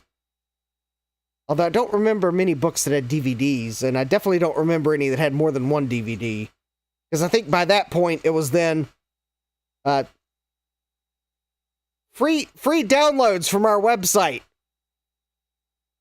And that doesn't feel as special now because some of those websites are no longer up, so you can't download the free download. Wah, wah, wah.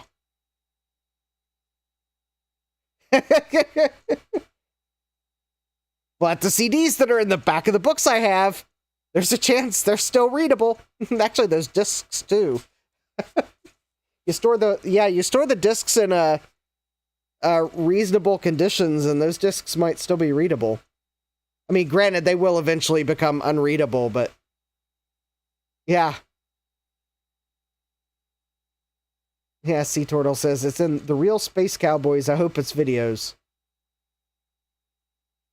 Yeah, it was always cool. You buy your book, your like $30, $40, or $50 computer book, and it's kind of what are they going to include on the CD? Is it just going to be the source code, or are they going to include bonus programs, or demo programs, or video files that like explain something? Although, the really cool one was Retro Tech or Die uploaded the other day. He had found a copy of the Tech TV Q Publishing Build a PC video. And he did a Let's Watch video on that. And that was like really cool. All the old parts they were putting together for the PC they were building. It was, I think, Leo Laporte and Patrick. His last name escapes me. Yeah, Tech TV's Build Your Own PC. Patrick Norton. There we go. It's from like the early 2000s, and yeah, Chris says, I think I have a C++ book with program examples on a CDR. Yeah. Yeah, I don't remember where Retro Tech or Die got it, but it was on a VHS tape. Leo from, The Week in Tech. Yeah. Oh, Leo is still going on his YouTube channel. I may have to check that out. Anyways, yeah, if anyone's wondering, yes, I while I was watching it, Mike was commenting on how he might have to look for one of the video cards that they showed. He was wondering if it was a Hercules video card. And well, anyways, of course, he mentions that, and I'm like, okay, let me go to eBay. Let me see if I can figure out what card it is. And sure enough, I managed to find a card on eBay that was so close of a match to what was in that computer. I left a comment on the video that said, yeah, I think that was a Hercules card, and I think it was this card. And he replied back pretty quickly, I was going to actually ask you what card that was, or what card you thought that was. Because if you haven't seen my live stream where I went through the process of trying to figure out what the original parts for my first PC was, yeah. We'll just say that even though it was a low-res VHS tape, and they didn't really zoom in very close to the video card, probably because they weren't a sponsor, so they had no reason to, like, product plug anything. Because it was more of a generic build a PC video, not a, like, here's what you want to build it with, because it was a generic video so that whenever you watched it, it would still be relevant. Anyways, yeah, that was way easier to figure out what video card it was than my blurry photo from 1997. But yeah, I don't remember what card it was, but yeah, I did figure out what it was. It was, okay, now I'm curious.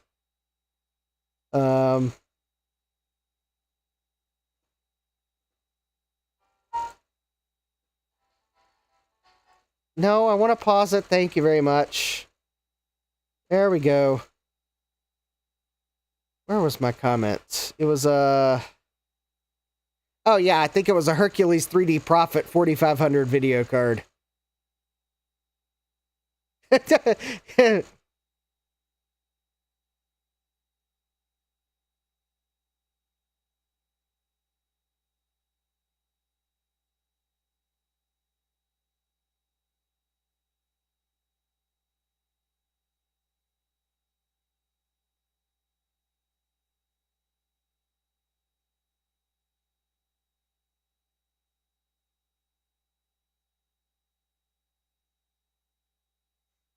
Anyways, yeah, so if you want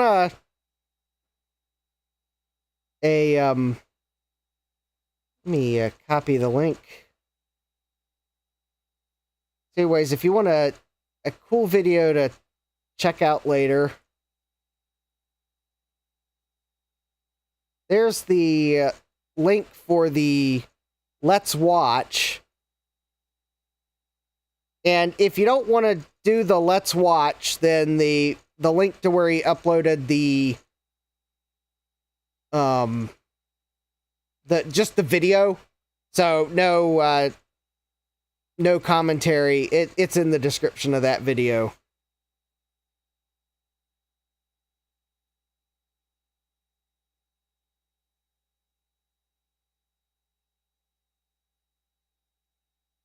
See, there we go. We're at 14 minutes. I think the time's dropping now. Detecting non-plug-and-play hardware. 13 minutes. Yeah, we're...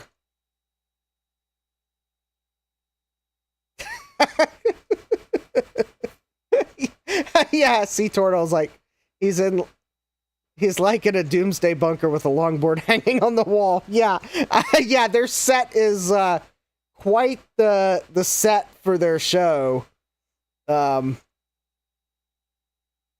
It's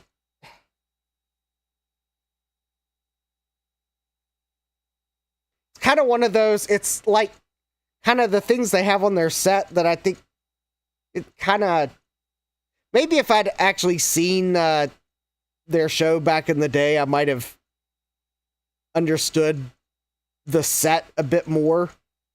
Because I think the thing is, when you look at the set, there's like sections to it where they would do different segments.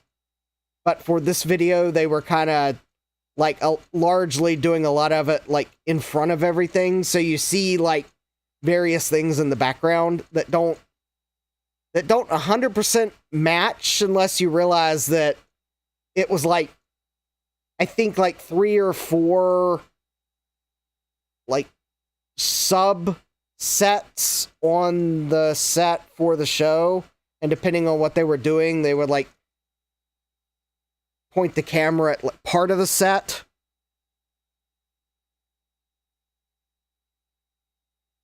But I guess to do the video and have both Leo and Patrick both building their systems, they kind of set up tables that were in front of everything. Steven says, I need to do an Arch install on this computer, not from scratch. All right, so let's see here. We are... Oh, actually, that is the correct time. Not surprisingly, because I set the time on Tuesday. I don't want to automatically adjust for daylight. Oh, wait a minute. No. Oh, yeah, that is right. Yeah, December 24. Because it doesn't understand 2024, probably.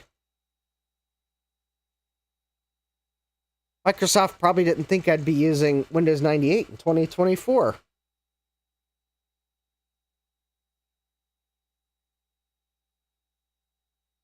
Wait a minute, Windows 98 probably should be Y2K compliant.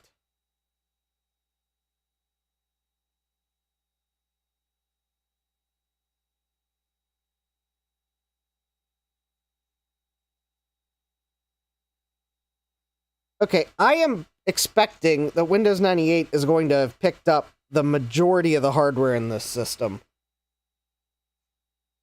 SadMax says pretty sure at least 98 second edition is. Yeah. Is it?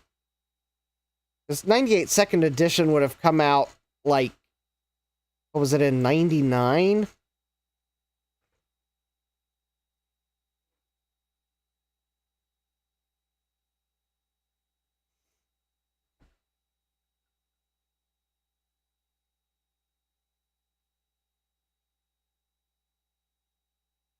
Because Windows 98 was, general availability was in 1998. Yeah, June 25th, 98.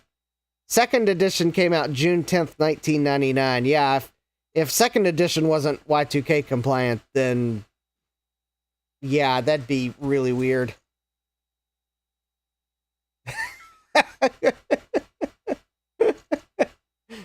Okay, so that Let's Build a PC video does explain things a bit more basically. They're trying to not... Yeah, they're not assuming you're a computer expert.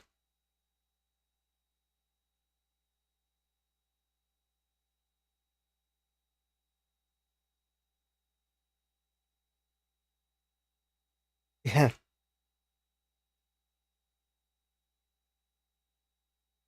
All right, we'll set this up here. So I believe Windows 98 should detect the bulk of the hardware in this computer, and I don't have to mess with drivers, because the video card's an S3 Trio 64. I mean, it's a Intel FX chipset, and otherwise standard hardware, and about 98 second edition, I think it should pick it all up. CD-ROM, not worried about that. The sound card, I will have to install drivers, though. That is, I will have to install those, because I'm pretty sure this sound card is new enough that I doubt it's going to have drivers built in. But hopefully everything else it picks up and I don't have to mess with drivers.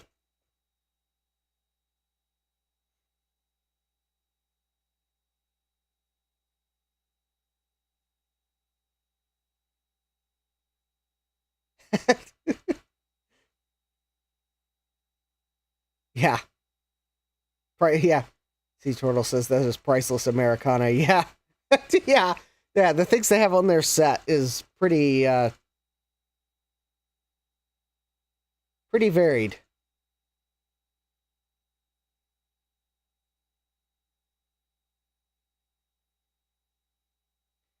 Okay. Now I we are in the 7-minute stretch here. As Joe, I think, put it. Like, estimated time remaining 7 minutes goes on for more than a minute.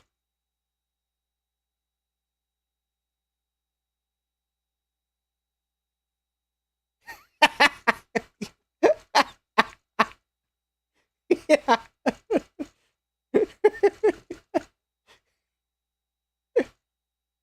Yep, they do like their cordless screwdriver they have in that video too.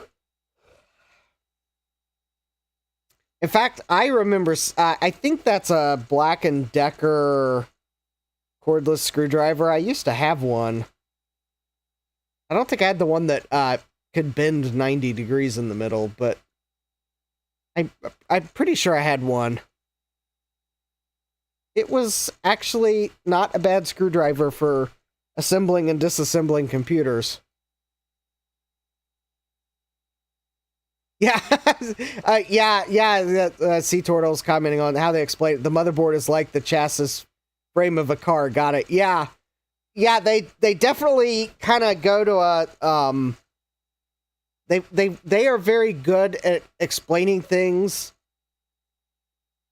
for people that are not like in the know of all the jargon. So yeah, yeah. So some of what they explain, they put it in a very easy to understand terms because, yeah, they want to help you build a PC, even if you're not totally up on all the jargon or terminology. Yeah, it's a video on how to build a PC. And no doubt Q had a book that would go along with it, because, in fact, I think they're probably still around in some form.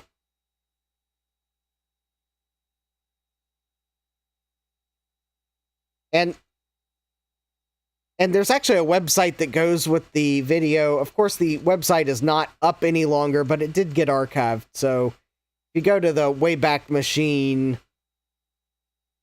you could see what the website was like. It was actually not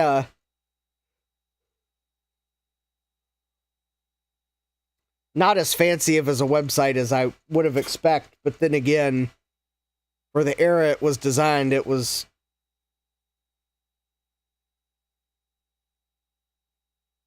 Yeah, it was a website.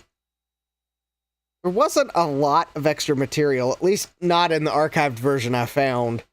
And still, it didn't, like, give a recommended build component list, because even if you watch their video, you'll see they point you to other sources for recommended parts. Because they're trying to make a generic video that can sell as long as possible, so that no doubt Q Publishing can get their $20 to $30 retail for each one sold. All right, there we go.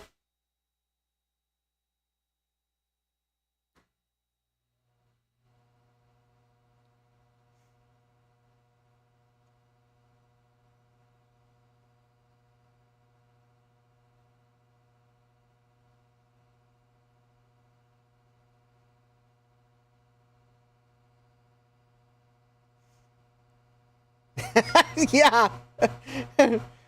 Yeah, they've got a lot of helpful tips, too.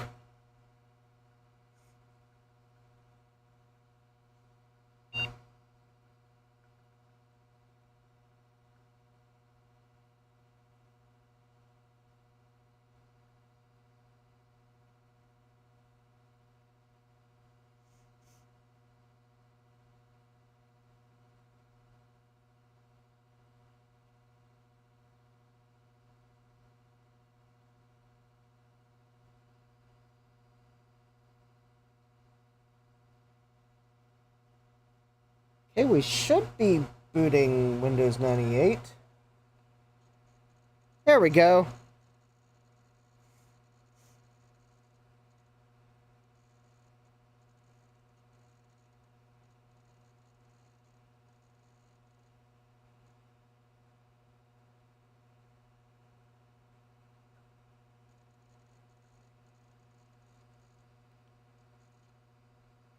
Yeah. Sea Turtle says he's not lying about power supplies. You want a good one. Yep. Mayonnaise lid for screw container tip. Yep. Yeah, I don't have a mouse plugged in. I'll have to plug one in at some point.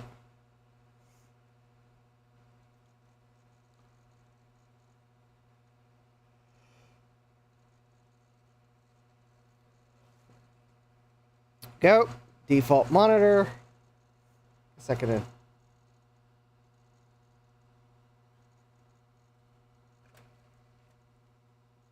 Right.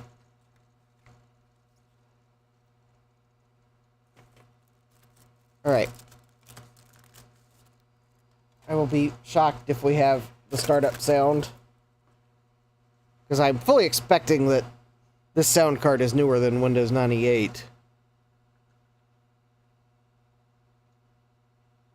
Jesse says, now I'm all wound up after that Packers game. Sigh.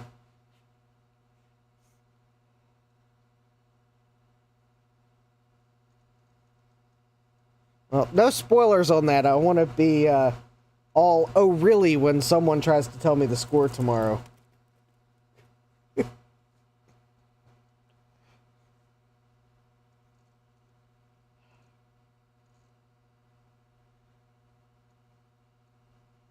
Yeah, I live stream on Thursday nights. Of course I don't know the score.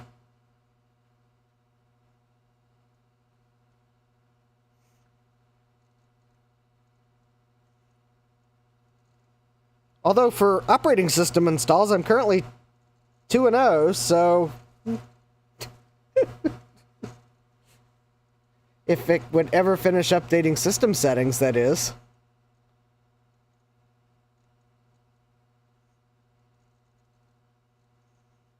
Any day now.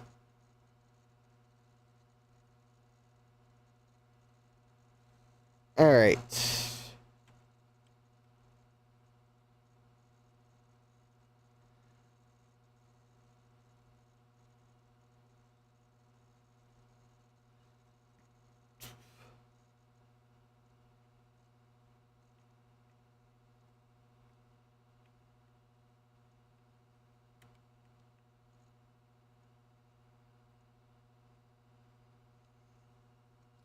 Oh, W, there we go, and close. Alright, let's see here.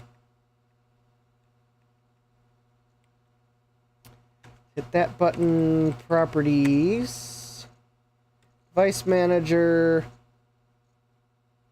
Oh, PS2 compatible mouse port. That's interesting.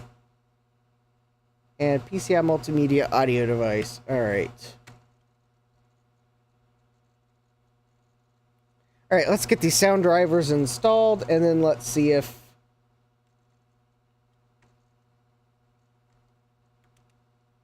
Oh, that's interesting. Did I not put the CD in?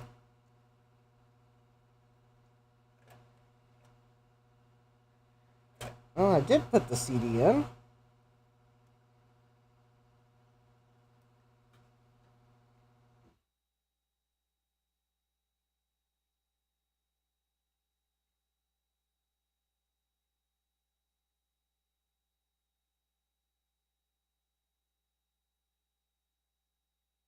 Well, that's weird. I don't think this computer can read the CD.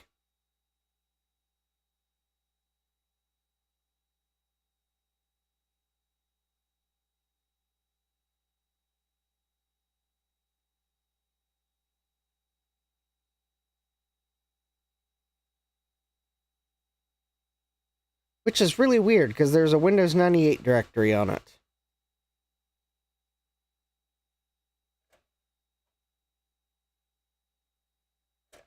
Sure enough.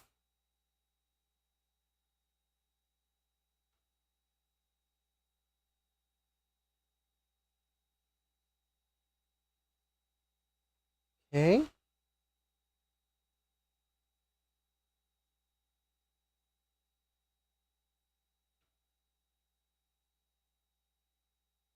Wow, that is really weird. So I put the CD in, and the system acts like it's locked up.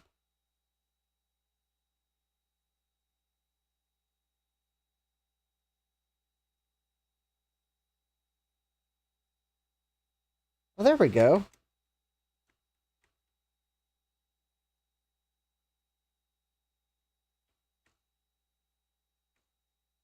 It's really weird. Let me go to DOS mode. Alright.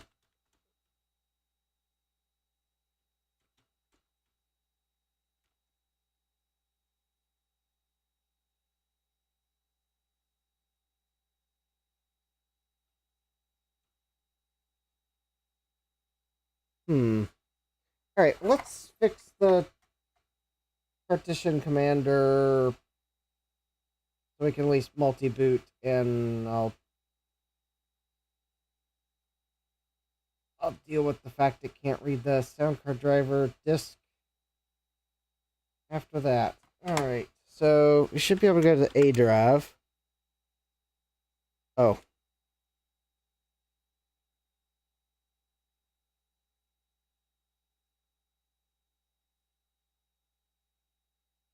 Okay, that was weird. see here. I think I want SCIN.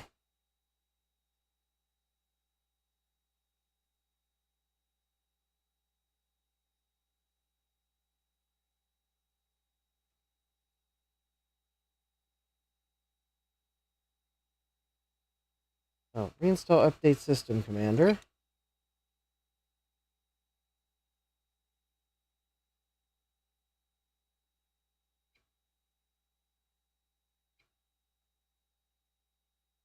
All right, so now I think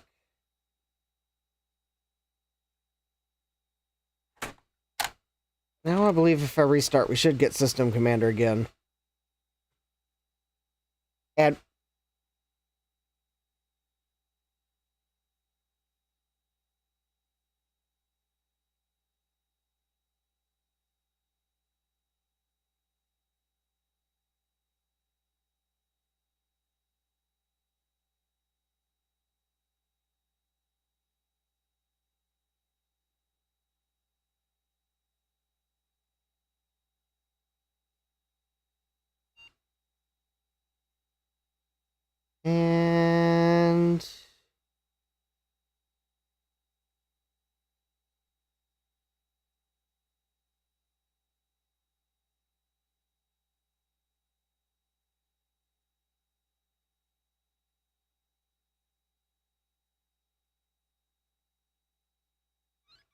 there we go. We should still be able to boot into PC-DOS now. Excellent.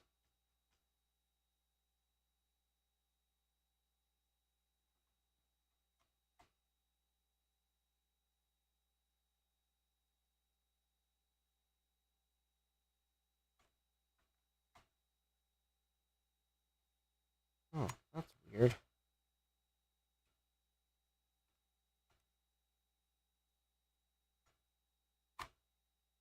Anyone ever tell you you look like John Candy? No. Haven't been told that before. Also, my Gotek seems to have failed. Huh.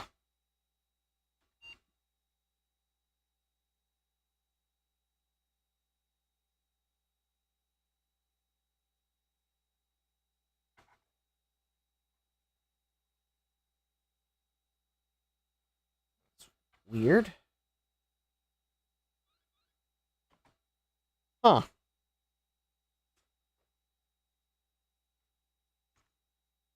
Well, let's make sure we can boot Windows 98. Yep, we can still boot it. That is weird why my Gotek is now, like, it just randomly decided to stop working. Fortunately, after I re-enabled System Commander.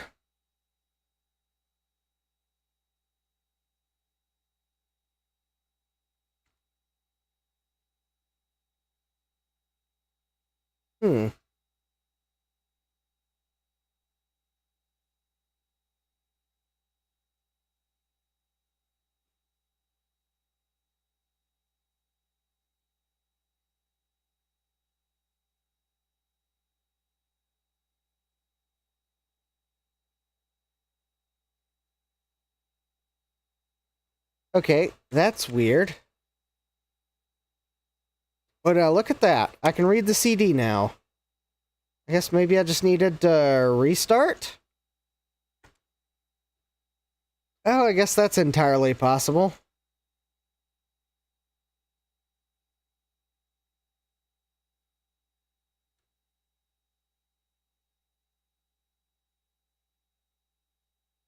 Guess we'll pick upgrade drivers because they're not installed, therefore we're upgrading drivers. Okay, that makes total sense.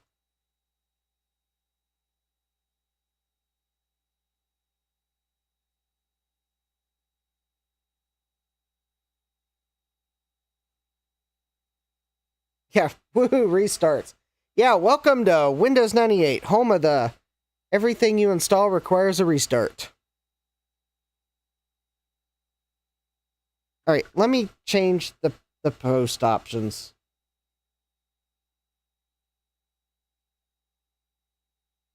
So maybe we boot just a little bit faster now that we've got... Okay, so now that I've got System Commander installed, I think I want hard disk first, then diskette drive, and then CD-ROM.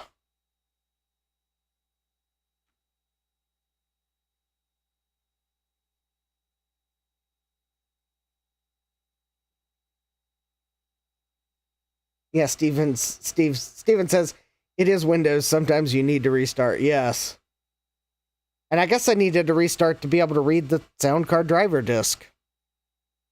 So, yeah. Of course, still something wrong with my GoTech.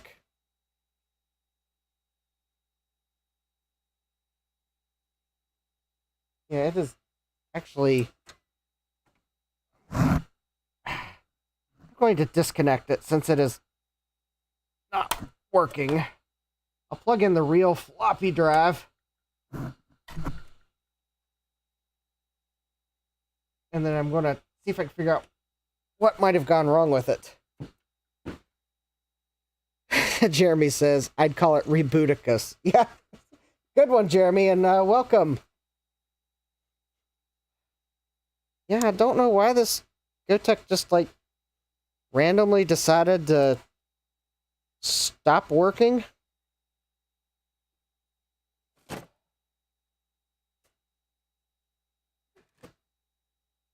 Well, then again, it's probably the nature of modern electronics, designed down to a cost, and... Alright.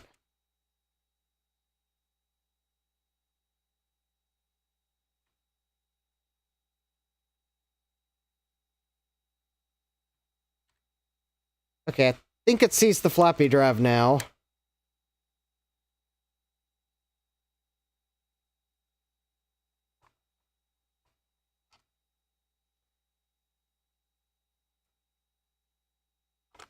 Because I have a feeling that it deleted the floppy drive because it didn't see it, and now it probably re-added it. Now, hopefully, it'll just boot straight to the hard drive this time.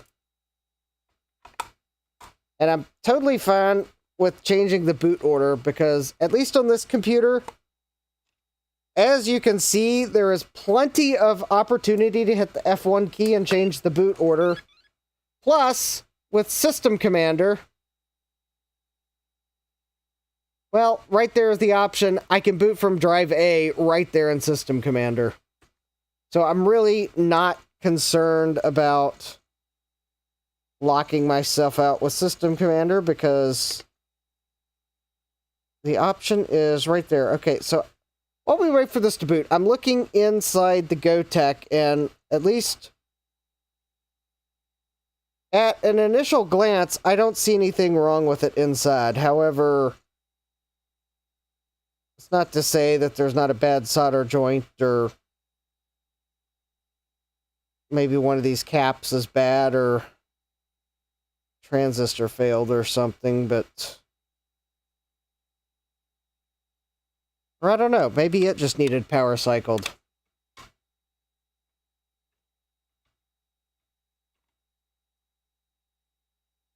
Alright. Oh, there we go. PCI multimedia audio device.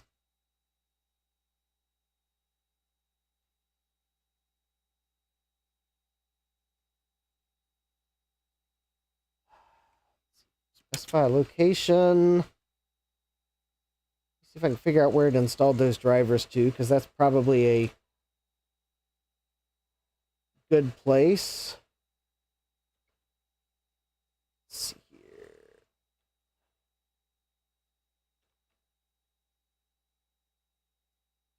Oh, that's interesting.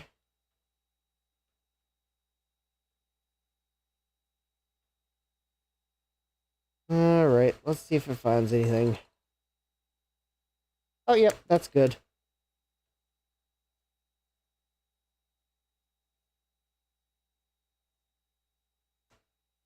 Sea Turtle says, turn the page, wash your hands, yep. Optical drive noises. Yeah, yeah. I could take the drive out because I already installed the software, but... Oh, I heard an audio pop. That's a good sign. ESS Solo-1 DOS simulation. That's a good sign. Game port joystick. That's a good sign. Oh, that was a really good sign. Insert the Windows 98 CD. Well, hold on. I don't need to do that because it's on the C drive. There we go. Ah, hi, Thomas. Thomas is on his lunch break.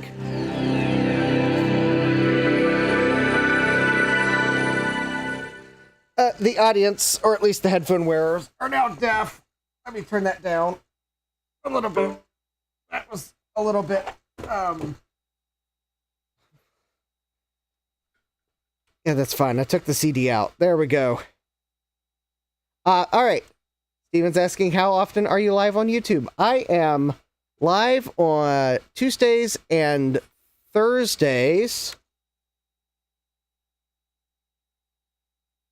And the usual start times are 8 p.m. on Tuesdays and 9 p.m. on Thursdays.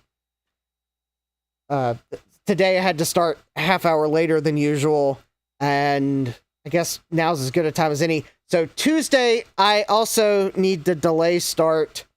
I got invited over to a neighbor's for dinner.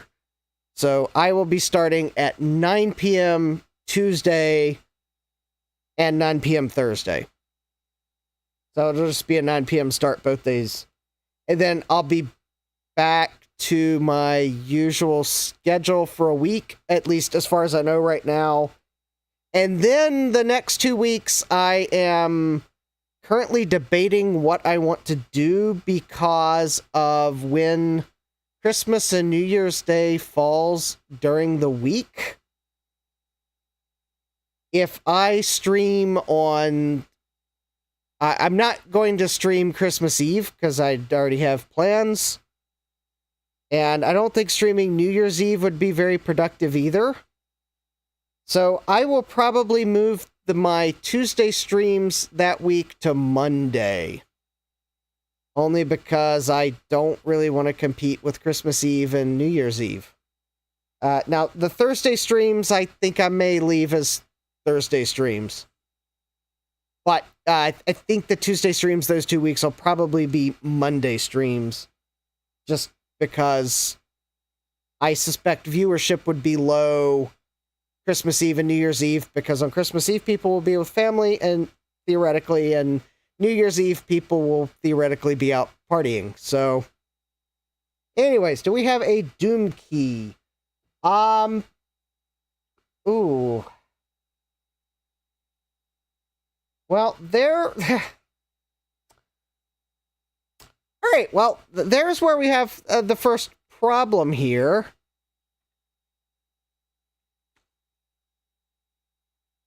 Alright, let's shut down. Let me try to plug in the GoTech again. Let's see if it cooperates, because I have Doom as floppy images, not real floppies. And in order to try to run Doom real quick, I don't have Duke Nukem handy at all. And I am going to wrap the stream at like close to midnight because it is, while I am not like freezing at the moment, it is like that time of the year where my basement is cold. Oh. Well, apparently the GoTech is now cooperating again, so I guess we can install Doom. Jason says... personally, I'll be partying by installing BIOS on a dual P2 system I got from an e-recycler. Ah, awesome. I'll have to get Duke Nukem going at some point, yes. What in the world? Let's see here. Drive 10. Oh, let me see here. Let's see. Setup. Order, add, and removal menu.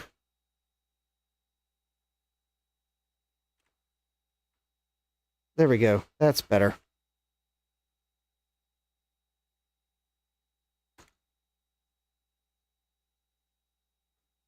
There we go. All right.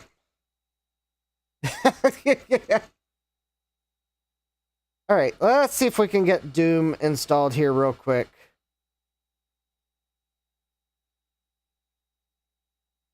Okay, that is a good sign that it did load the DOS drivers.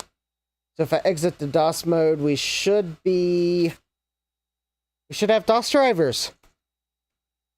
Yeah, Thomas says Mac 84 had a toque on earlier. Yes.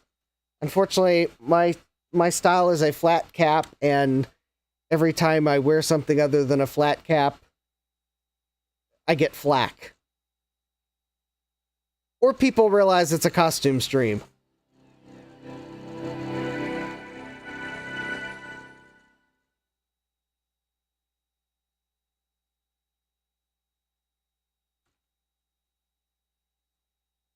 Okay, so the GoTech is now mysteriously cooperating again for whatever reason. I don't know. Let's get Doom installed before it decides to uncooperate. All right, we do want to install to C Doom. Yes, I want you to create that directory.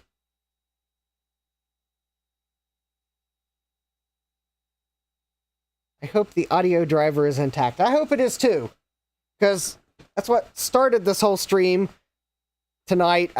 Was a broken audio driver that I'd installed on Tuesday. So yeah, for those of you that were showed up late but remembered my struggles on Tuesday, the problem is apparently there's a problem with the DOS drivers that Phil posted on his website. I needed to use the ones on the Vogon forums instead.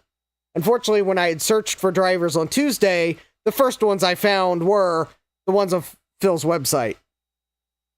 So, yeah, I got tricked to install defective drivers.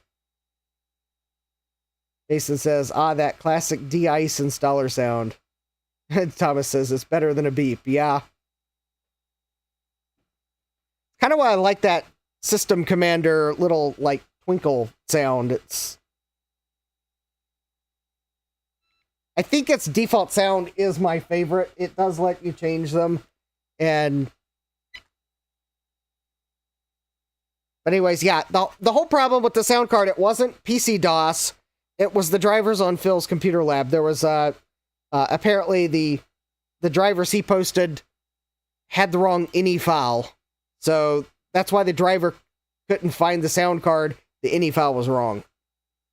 The Vogon's forums had the correct ini file, so... hi, Christian. Welcome. Still messing with the PC 104. It's an IBM PC 350. Stock. It's not a stock PC 350. So just to kind of sum up what it is. So I've got an IBM PC 350. I've upgraded the processor with a Pentium overdrive processor, so it's running with a 200 MMX instead of a 100. It's got the second megabyte of VRAM installed on the onboard video. It has 16 megabytes of IBM branded RAM installed, so that could be the original RAM that was on this motherboard that came with the system that this motherboard came out of. And then I've installed an IBM ESS Solo-1 audio card. It's actually an IBM PCI audio adapter from Options by IBM. So it's like something you could have actually ordered from IBM back in 98 or 99. But yeah, some proper old iron. And then its original hard drive was dead. Because I got this PC from Jeremy of Jeremy's Vintage Hillbilly Shack. He had replaced the hard drive because the original one was quite dead. The one he put in it was starting to gain bad sectors. So I put in a 2 gigabyte drive I had on hand, and it actually coincidentally has an IBM FRU number. So that 2 gigabyte drive I installed in this IBM was in another IBM at some point. So And then I installed a CD-ROM drive, which again actually has an IBM FRU number on it. So it was pulled from an IBM at some point. And interestingly enough, I think it matches the front case quite nicely. So, which it's actually not only was an IBM part number on the drive, A-Open made it, I believe. Acer or A-Open made it. But it also was the best drive I had that matched the faceplate. Because, as you can imagine, the old plastic is slightly yellowed. It's not enough for me to bother retrobrighting it, because it's not that yellowed. But this CD-ROM drive actually is slightly yellowed, and they're about equal, so I'm kind of like, I'm happy. I haven't retrobrighted anything myself. I know Dave is retrobrighting a case for me. Someday I'll try it myself. But I'm kind of the... I'm not going to retrobright it until it really needs it. So... because there are risks to retrobrighting it. So... do I watch LGR and the 8-Bit Guy? I do watch both.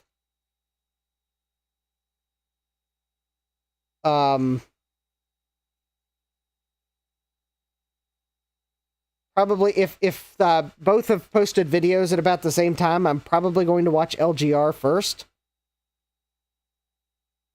But I do watch them both.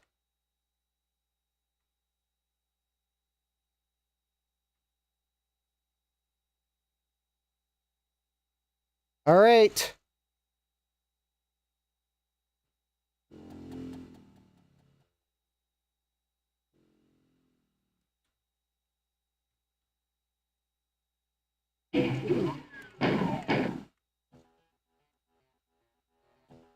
Oh, wow. Why does the gamma look so... Oh, okay. All I gotta do is look at my monitor that's actually coming straight out of the computer. Unfortunately, we're about at the end of the stream time, but I wanted to at least show everyone that the sound card works in Windows, although this is DOS mode.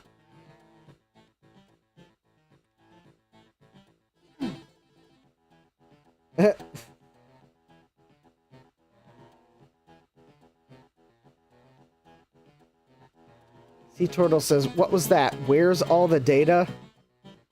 Look at that color, Steven says. Christian Iverson says, gotta love the WAD acronym, proof of board coders. Yeah. But we have this PCI sound card working in DOS mode. Oh, that's not a door. Okay. And actually, it sounds pretty good.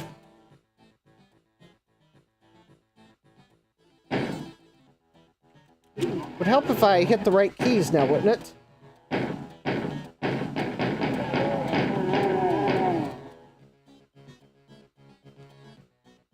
There we go.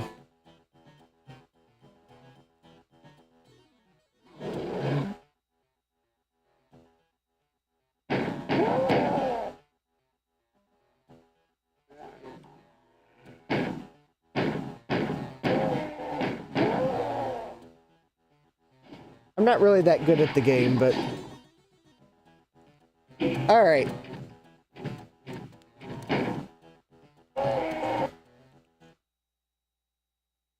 Alright, so anyways, we have...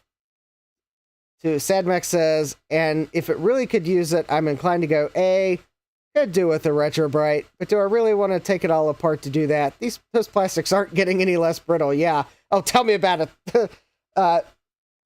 I tried to glue this case back together, and I already have a bag to collect the broken pieces again. Yeah. Yeah, it sounds good. Yes, Sea Turtle, I'm with you. Yeah, Doom. Yep. Anyway, so let's see. Let's recap. So we got the DOS driver straightened out on PC-DOS 2000. We ran Partition Commander version 9 from that sealed box I'd bought off eBay. So I could resize the PC-DOS partition, and then added an OS2 partition. Haven't installed anything there yet, though, but it's there waiting. And then we created a FAT32 partition for Windows 98 2nd edition. We installed System Commander version 2. That's actually the version I'd bought on eBay. Installed Windows 98. Got the sound card drivers installed. Ran Doom on it as well. So I have on this computer the PCI sound card working in PC-DOS and a Windows 98 2nd edition. And Doom plays great on both. No surprise there. So really, I guess, last thing to do would be to get OS2 on this at some point. But I'm going to let another computer have a chance on the bench, then we'll get back to OS2 on this. But anyways, I'm happy with the way this system's turning out, even if the plastics are a bit brittle. So yeah, thank you, Jeremy, for giving me this PC. It would have been last April. It was delivered to my basement, in fact, by Jeremy. So yeah, it works great, and got a few nice upgrades in it. And yeah, April 2023. Yeah, it took me a little while to get to the PC because I had some problems with the original planer, but hey, yeah, 10 out of 10. I think it turned out great. So anyways, next week, Tuesday, I'm going to, let me guess, I put it in my motherboard box for safekeeping. So I've bought an XT case, as you all might have seen in a Wheel of Regrets. Anyways, I have an XT motherboard to start building or rebuilding an XT computer. So Tuesday, we're going to take a look at the XT motherboard I bought. It's an actual IBM 5160 motherboard. And the first thing I will have to do is remember to look for the tantalum caps I ordered, because the first thing we are going to do on Tuesday is recap it, because I don't trust those tantalums any further than I can throw them. Yeah, one's probably going to go if I just power it up. But anyways, yeah, Tuesday we'll start looking at that, and then, well, I haven't decided much past that. Anyways, so don't forget to smash that like button if you like looking at varied computers. Subscribe and turn on notifications so that you don't miss any of my live streams, because if you don't turn on notifications, then you definitely won't get one. I know they are broken sometimes. Anyways, I do normally live stream Tuesdays at 8 Eastern and Thursdays at 9 Eastern, but next week both streams will start at 9 p.m. Eastern. And that way I'm going to accept my neighbor's dinner invite. And let's see here. Yeah, and then I guess if you're new here, check out some of my older live streams. You can check out Tuesday's live stream where I put this computer back together and installed PC-DOS 2000 on it. Or maybe check out one of my other DOScember streams from last year. And yeah, happy DOScember, everyone. That's why I got the... unfortunately, I don't know why my camera's picking up the flicker. Their LEDs... bah humbug, I guess. And yes, the light string did fall down. They were, I had some strung up on the top. I'll have to fix that when I get a chance. But anyways, yeah. So the DOScember lights are in the background. Anyways. Yeah. So anyways. Yeah, Jack says if they're not fully rectified LEDs, they'll strobe at 60 hertz. And the thing is, I got the 60 hertz filter on my webcam, but it's apparently filtering out the LED lights I have overhead, but not the LED Christmas lights. Oh, they could be strobing at 120 hertz. Maybe that's why it's still picking up a strobe. It's picking up the 120 hertz. Yeah, Christmas lights are finicky. Oh no, Callan says, I guess I should pull out my P166. Can't be any worse than the SE30 I just smoked my drive on somehow. Ooh, more work for tomorrow. Ooh, I hope you get that back up and running. Sea Turtles says, I'll just play Doom then. All right, ways. So I'd like to thank everyone for joining me tonight, hanging out in the chat, being cool, moral support funny anecdotes and stories. And Jack's asking, did you smoke the motor or an electronic component? Yeah. Well, we are kind of wondering now, Callan. I'm going to... Jack says I blew a transistor on a 1.44 drive once. Callan says, okay, it's okay. Blue SCSI for the win. Drive image saved. All right, yay. All right, at least you've got the drive image. That's... Yeah. Bummer you blew the actual drive, but yay that you have a drive image for it. That's why I do like my initiator mode blue SCSI, and I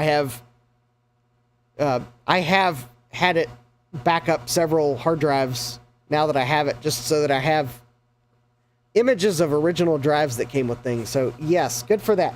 Anyway, so I'd like to thank you all for joining me tonight.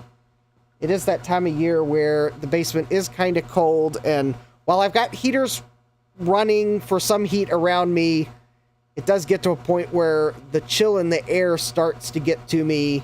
So this is kind of the point where I am going to call the stream, because I'm feeling like the wind picked up outside, even though all the windows are closed. So at some point I probably will find I got a small gap to fill somewhere in the wall. But anyways, yeah, Jack says I need some X-serves to keep me warm. Yeah.